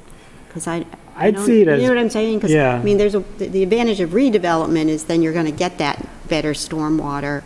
I don't know what the leverage is to going to an existing. I think that's what he's looking at, leverage to encourage existing change even without redevelopment. Yeah. What can we get them to do? It's, if they're not Yeah. coming in for anything, it's, very hard to make them change any, maybe impossible for them to change anything. But if we provide an incentive to make them, well, look, if you do this, you don't have to have this as your parking lot. I don't know cost-wise if that is really an incentive, but that's something we would have to look at. Yeah, and that's what I'm kind of thinking. When we overhaul the stormwater fee, the Watershed Restoration Fund in the future is incorporating some ideas about, I don't know, just off the top of my head, do we want to escalate, for commercial properties that have zero treatment, do we want to escalate the fee over a period of time to incentivize them to make changes? Do we want to put a hard requirement where after X date it jumps up exponentially? I don't know, just trying to think of various ways to pull them in. Or maybe we can just take a completely soft approach and just say, hey, this area has been identified by the community for environmental enhancement. How about you work with whomever, Back Creek Conservancy or somebody along those lines? Do you mind if I just jump in to throw Yes, out an go idea ahead, that I've yeah, had? please do. So with the idea of bringing, commuter transit further down the peninsula, one of the, things that's an obstacle is figuring out, well, where could people park? And I've always sort of thought the giant parking lot Yes. might provide some potential. I also thought, since most commuter travel happens on weekdays, there's a couple large churches with large church parking lots that could be used during the week. And I don't know, like I said, this is not my expertise, but I think there's some potential there, that at least, rather than, I think bringing environmental enhancements would be wonderful too. But if they're already in this state and there's a way that we can, sort of repurpose them to do something about traffic. I am so glad you mentioned that, because maybe the same people are talking to us, Okay. our shared constituents. But I've had constituents mention that too, in terms of, they have to drive all the way out to the park. It's not like it's far, but still drive out to the park and ride on Riva Road to take a bus into DC or wherever they're going. And why not have a hub? Right, at the by the time Giant? you've It's done that, unused parking lot. by the time you've done that part of the commute, you might as well just keep going then, Right. instead of. Yeah. And if we can get some cars off the road, I don't know, I think you have to have a lot of commuter buses to make a pretty big impact. I don't know what the daily, volume is on Forest Drive, but, you think a commuter bus holds 40-something people. So, if you, those parking spaces and bus spots would fill up quickly. And I don't know if, what kind of impact that actually would have, but. So, on church parking lots, I've already exploring that in Ward 8, and that's going to require a change in the zoning code to allow them to do it, because it's a commercial or it's a change in use. And so I started to pursue that, and I immediately heard from some constituents, we don't want restaurant patrons or workers parking in the church lot right next to our house where they're opening and closing their doors at 2 or 2:30 in the morning. So I've sort of backed off that a little bit. I was going to make that a legislative initiative fairly quickly in response to the Eastport ad hoc parking study.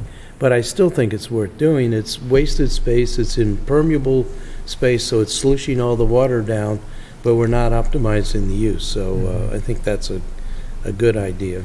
Okay, cool. It is, Sally, you're being quiet, but it is in the recommendations in a way, right, on page 40. I mean, Mike, that's the way I read it. 44. Mike's not on. So it just says work. Oh, hi, yeah. Work with the state and county, 3.3.15, work with the state and county to establish a commuter transit bus line that can tie to existing and future regional routes. Plan for stops at the 2 opportunity sites, which the Giant is one of them, and a supporting park and ride lot and/or kiss and ride at the eastern end of the corridor. Where would that be? Where would the eastern end of the corridor, right before?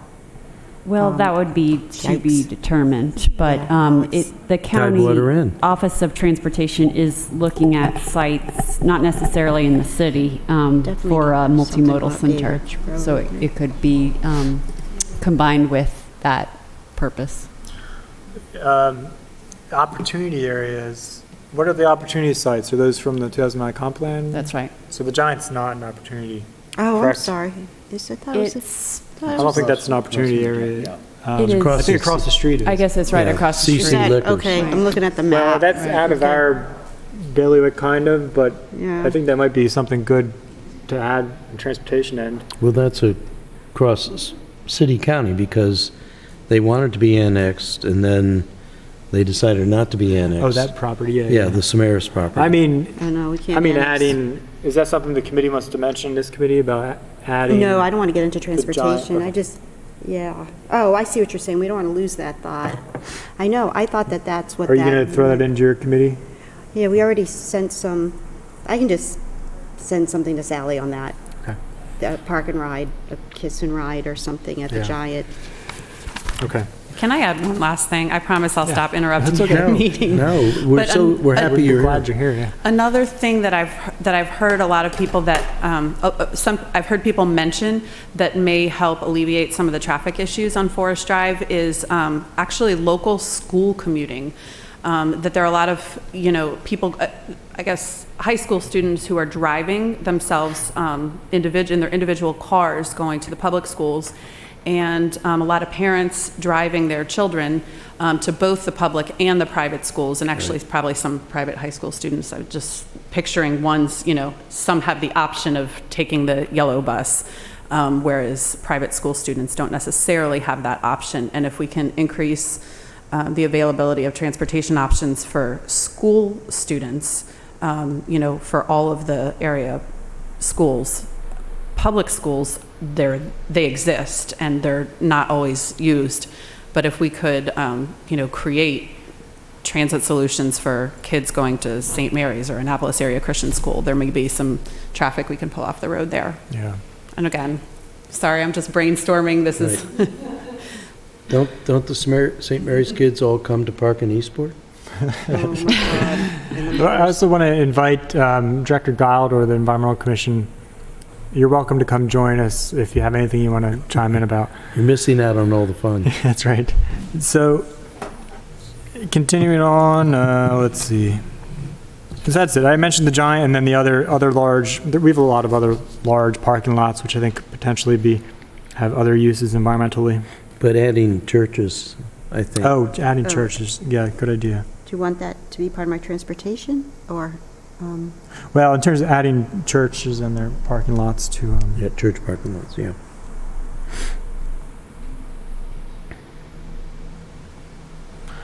All right, Amendment 13, just an update to reflect the new environmental enhancement area. Amendment 14, that doesn't really say much, does it? Include a new item. Okay, it's new. New and improved. We'll strike that one. And what was on page 71?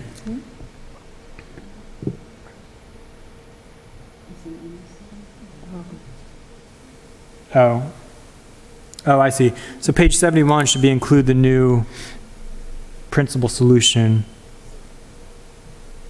3.5.3. The one that, what was it? It's the one I mentioned earlier. Right. I forget. Can't remember what it is. Amendment 6. 3.7 has got 3.5.4. Oh, it's Amendment 7. Yeah. Amendment 7. Thank you. Oh, bye, Lisa. Amendment 15, incorporate the idea of the environmental enhancement areas throughout the report. This could be utilized as a tool to, I mentioned it, reduce traffic impacts, roadways, impacts to schools, impacts to our natural resources. Amendment 16, create a new action item for the new 3.53 from Amendment 7. Right. So we're on the appendix of the report, E9.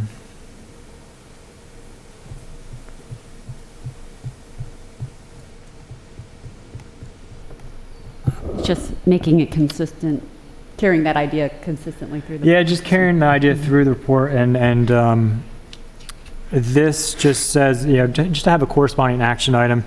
And the idea throughout there would be potentially include active downzoning of properties if that's what's called for, building in incentives and requirements in our stormwater program, watershed restoration fund program to install stormwater management on older properties, adopting policies to allow for off-site treatment of stormwater to help provide management on these older properties, or allow for developers to pay into the watershed restoration fund so the city can use that money elsewhere.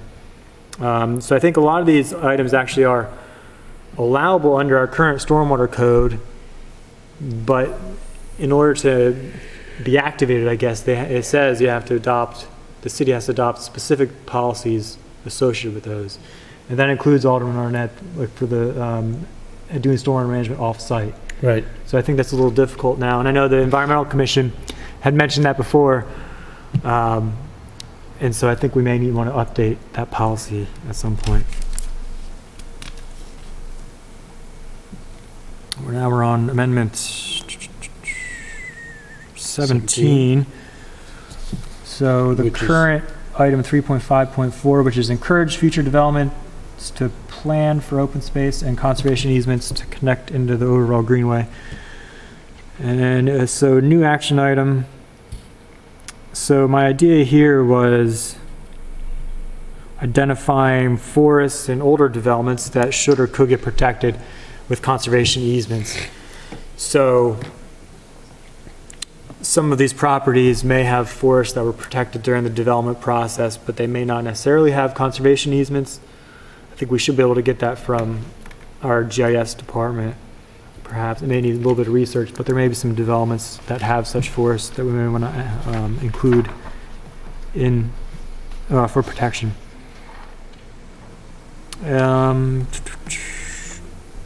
I also just mentioned what I stated earlier about the Forest Conservation Act. So anything that has a designation of a greenway will have a higher priority protection value. I think it's good to re-emphasize that in the report. Amendment 18, we're almost done. 18, item 3.56, which is using the developer fund to plant trees along Forest Drive. There's no, I'm sorry, I'm on the wrong one. No, 3.56, which is continue implementing the city's watershed improvement plan and encouraging or requiring developers to assist with this effort. So I think we don't really have there's no specific action item for that solution. So I just listed a few ideas, which That's would great, be. thank you. Yeah, I realized I left out off an action item for that. Okay. So my idea is included incentives requiring, I think I already mentioned a lot of these, so I'll just move on unless there are questions from the committee. Amendment 19, which is another adjustment. So I was suggesting striking, so this refers to adjust regulations to allow and encourage street tree and forest buffers along the corridor to create a continuous greenway. It mentions considering strengthening this as a desired mitigation measure, but I think my comment was I think it's already allowed with I think a number of I think the 2 Forest Conservation Act updates ago, so back 2016, it is listed as a approved mitigation option. So I don't know if there was something else that staff had in mind in terms of adjusting that. I don't know, I'll look Okay. at that. Okay. Amendment 20 was again creating an action item for this solution. The solution is adjusting regulations to encourage street tree, forest buffers along the corridor, but there wasn't anything offered in particular. And I didn't offer any ideas either. Amendment 21 is changing action item 18, which is redevelopment incentive program. It says through zoning changes, develop and adopt administrative processes that can fast track redevelopment of older existing corridor commercial sites, as well as access constrained residential frontage sites to encourage owners to redevelop or renovate their sites, facades, signage, and/or stormwater management. So my changes here, I put in there, as long as they meet certain conditions, because what I want to avoid is fast tracking something like, for example, Watergate Village. If it was to increase our, the housing units by 600 units, that would be an immediate impact on schools and infrastructure, and I want to kind of avoid fast-tracking something that could impact infrastructure. So that's why I proposed putting in some conditions such as, so I said, such conditions they would have to meet to be expedited should include a cap on the percentage density increase that they're being proposed. So if they're proposing over a certain amount of density increase, they have to meet certain conditions to get expedited. And they would have to get new review for adequate public facilities, which maybe they would get anyway. Now, Alderman Arnett, I know this would kind of used your development in your ward as an example. Right. Curious if your thoughts on that. Yep. Nope.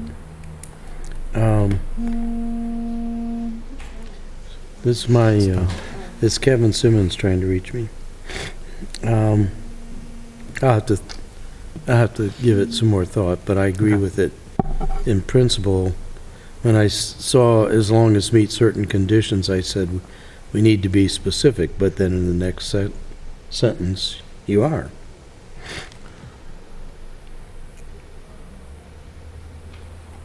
So that could be something that we might think about in the, if we were going to entertain downzoning at Watergate. It could be there at 604 rental units now. They want to, in the preliminary that they gave me, wanted to increase to 1,206. And we could do a couple of different things. We can say, no, you can't have that many more units, or we can say you can have more units if you create a greenway. So we could do some horse trading. Stormwater management, yeah. But we have to give ourselves the ability to negotiate that in code. Yeah. Yeah, stormwater management would be another one. Does that make sense, having some kind of safety valve in there? But don't we have that now with redevelopment on the stormwater management requirement on redevelopment? We would not be able to, well, we would get stormwater, but we wouldn't get greenway. Right. Yeah, and that, okay, so I don't mean to digress, I'm not digressing. This is where I need to talk to Dan Neese, because is there a lot of green infrastructure opportunity here that in and of itself is an investment? It brings that question up. Good point, yeah. So like they could get a carbon credit or something like Yeah. that. Yeah. Oh. Hi, yeah, someone listens to me. I don't want to belabor that point, but I see that as the solution, Anyway, so, yeah. What is the incentive? Yeah, a sweetener. Well, I mean, because Rather we're than- using that at City Dock right now. We're saying, here's a lot of gray at City Dock, and, we're using that as, like, we'll give you the garage if you give us this, but in and of itself, I don't know the value I don't know. I read his report, and it sounded like it's an investment opportunity of some sort. But there's a lot here. Anyways. All right, well, we can certainly refine that even more as we move along. So the last three amendments,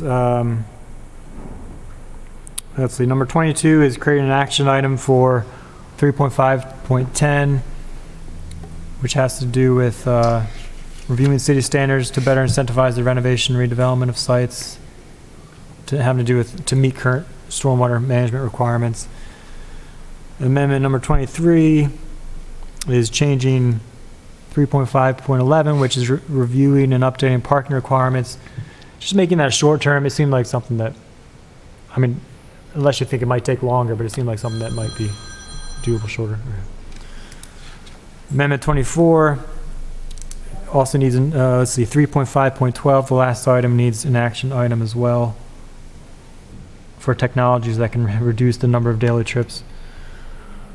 Or maybe that wasn't your intention to have action items for everything listed. No, I meant to. Okay.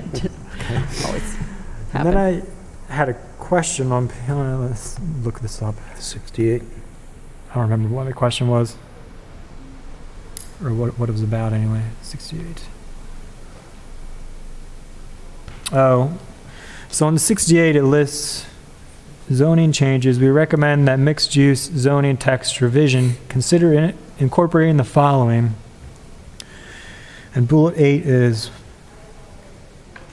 says allow site intensity and/or density to be established by the height limitations in combination with other environmental requirements such as forest conservation. So I wonder if you could help explain that a little bit. And I wanted to see if my colleague, who I know has concerns about height, wanted to. It's along the lines of establishing the form we want first, and then having zoning or having density and intensity follow from there. So it's just kind of along those lines of moving away from Euclidean zoning and toward either, more of a hybrid approach or more form-based code approach. And would it open up the door to more height than what is already designated in the community characters? Well, that's why you have to establish the rectangle you want. So you establish the height, and but whatever happens in that rectangle happens in that rectangle. But you do establish the limits of the rectangle. Okay. So- Both of you, I think, have more concerns about height than I do in my ward, but if there's anything you want to change to this or not? I mean, granted, I guess it's a little bit out of our, I mean, they mentioned environmental requirements, the forest conservation, but. As it relates, it's I funny, guess it's it may ironic, just- because in housing, we just, Microphone. we don't have, And in housing, we just got rid of the relationship between MPDUs and any sort of density bonus. And it's kind of like you don't want to relate them anymore. So my concern, and when I complete my comments, for sharing with you all and with the Yeah, staff and planning commission, form-based zoning feels to me a lot like planned development, which is, it takes off all the rules. And it almost inevitably, when the developers use that, it's because they want to be more dense. Now, there is a place for more density, but in listening to my constituents, that's quite opposite of what they want. More density means more traffic, more parking pressures, all of the things that are already, in their minds, problems for them right now. So I think we will have to have a long conversation. I was talking with Eileen Fogarty, and she said that a possible place to go is performance zoning, which is also mentioned in the appendix of the 2009 comprehensive plan. I'm not particularly well versed in that, but I'm trying to balance current constituent concerns with development that allows new constituents, and I'm trying to balance more traffic pressures with the potential that kinds of development we do, if we're directive enough, could actually reduce traffic. I feel like that's kind of wishful thinking, but I'm willing to entertain it. And the same thing, so like I'm looking at the Eastport Shopping Center apartment buildings, and I'm looking at the way they're doing it, and there's the rents that you pay for the apartments, and on top of that, there's the rent for the structured parking, which gives them the option. I know I don't want to pay for the structured parking, so where are they going to park? In the shopping center parking lot? Right. Or on Americana Drive? Or across the street on Bay Ridge? Or over in the neighborhoods? So all of these things are so complicated, and they have things that you can't necessarily anticipate. But as I said the other day when we had Bob Waldman here, we're battling the specter of what bad things could happen as much as we are the specifics in the plan. And the specter is what has, I'm sure my town hall meeting tomorrow night is going to be quite peppery, because people are going to want to be talking about the specter of things, and we've got to figure out a way to assure them, and assure them that there's a process, assure them that there are protections, and those sorts of things. Because right now, there is not a lot of friendly attitude towards any kind of new development. And Eastport right now is reeling from the sale off, the two annexes to the yacht club, South Annapolis Yacht Club, the parking, the apartment building coming, and we know and actually want the redevelopment of Eastport Terrace and Harbor House, which will only occur through more density, because otherwise it's not a good economic package. So we're starting to add up all of the new people and all the new pressures on the roads and on the parking, and it's got people quite concerned. Alderman Arnett, would it be helpful for me to come to that meeting tomorrow night? Pardon me? Would it be helpful for me to come to that meeting tomorrow night? Yeah, well, you're more than welcome. I was going to be sort of free form. I promised them I'm going to give them updates on a lot of things like the budget and so forth, but I'm going to try to speak for less than 30 minutes, and then it's going to be open night mic. One of the things that I observed at the meeting that Anastasia held at the Forest Drive, people want to have an opportunity to speak. They just want to be heard. And I think one of the things I need to do for my constituent is to give them an opportunity, a pressure valve, you know. Say it, let's be respectful, let's not have a call for the police to come and remove people. Okay, I'll come. I can't stay for too late, but I will come for at 7 and stay as long as I can. Yeah, let's talk about it a little bit. I want to protect you. I think there's a lot of anxiety out there. Some of it's going to be not this. It's going to be directed at the brewery and Adam's Ribs and those sorts of things. But I feel I need to give them an update, but I also need them to have some time to speak their mind. Okay. All right. Well, let me know if you think it would be helpful for me to come. Yeah. All right. Thank you. I appreciate that offer. I'd like to move on to, I agree with your sentiment, and I do want to have more of a discussion at some point about the form-based zoning. But I want to make sure we get in, Alderwoman Tierney had two. I did, as, thank you.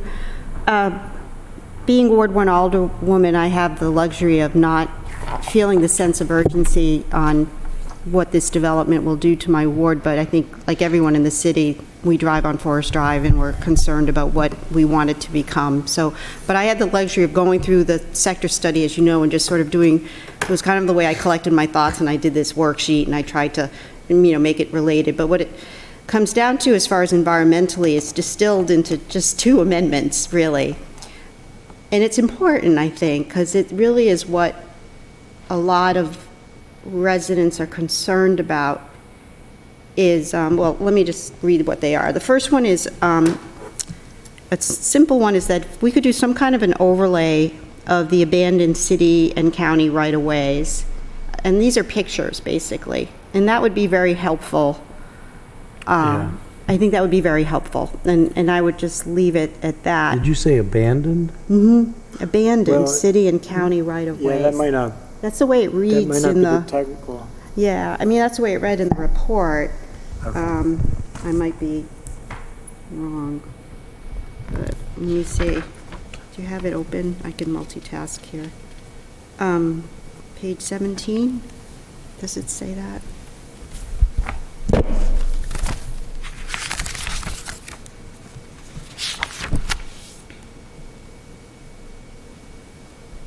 Yeah, it just says, additionally, there are several areas of abandoned city and county right-of-ways and old railroad right-of-ways that are underutilized. These areas form a substantial connected greenway network that should be considered further. Okay. Yeah. Yeah, one example. So it ties into that whole, I'm a strong advocate, and I know my colleague won't believe me, but I'm a strong advocate of designing with nature, and I think the priority is the green space, and we need to see where it is. We need to visualize that. And that's sort of what my amendment tries to do, is let's just have some more graphics of where that is.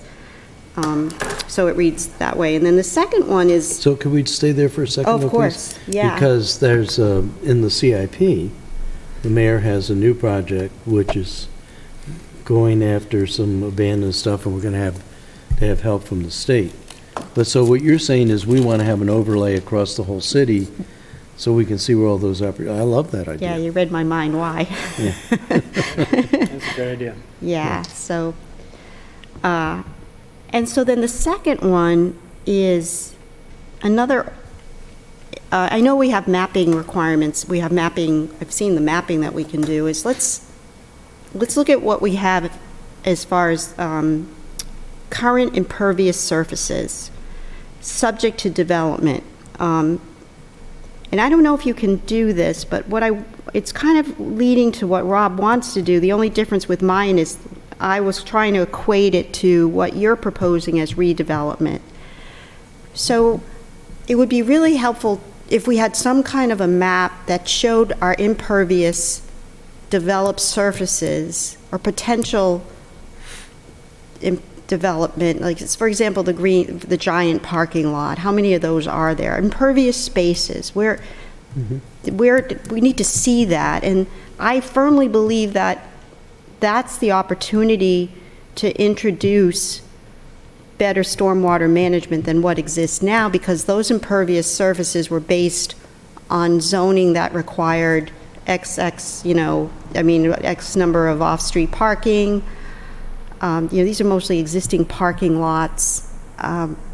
We've done it at City Dock, where it's amazing what a visual will show you, because you're like, holy crap, I didn't know that parking lot was so big. What can we do? So, but I don't know if you can take it a step further and say, okay, based on the zoning that we're talking about in this Forest Drive sector study and the current stormwater management, I know it's a resolution, but I'm hearing this is the new policy.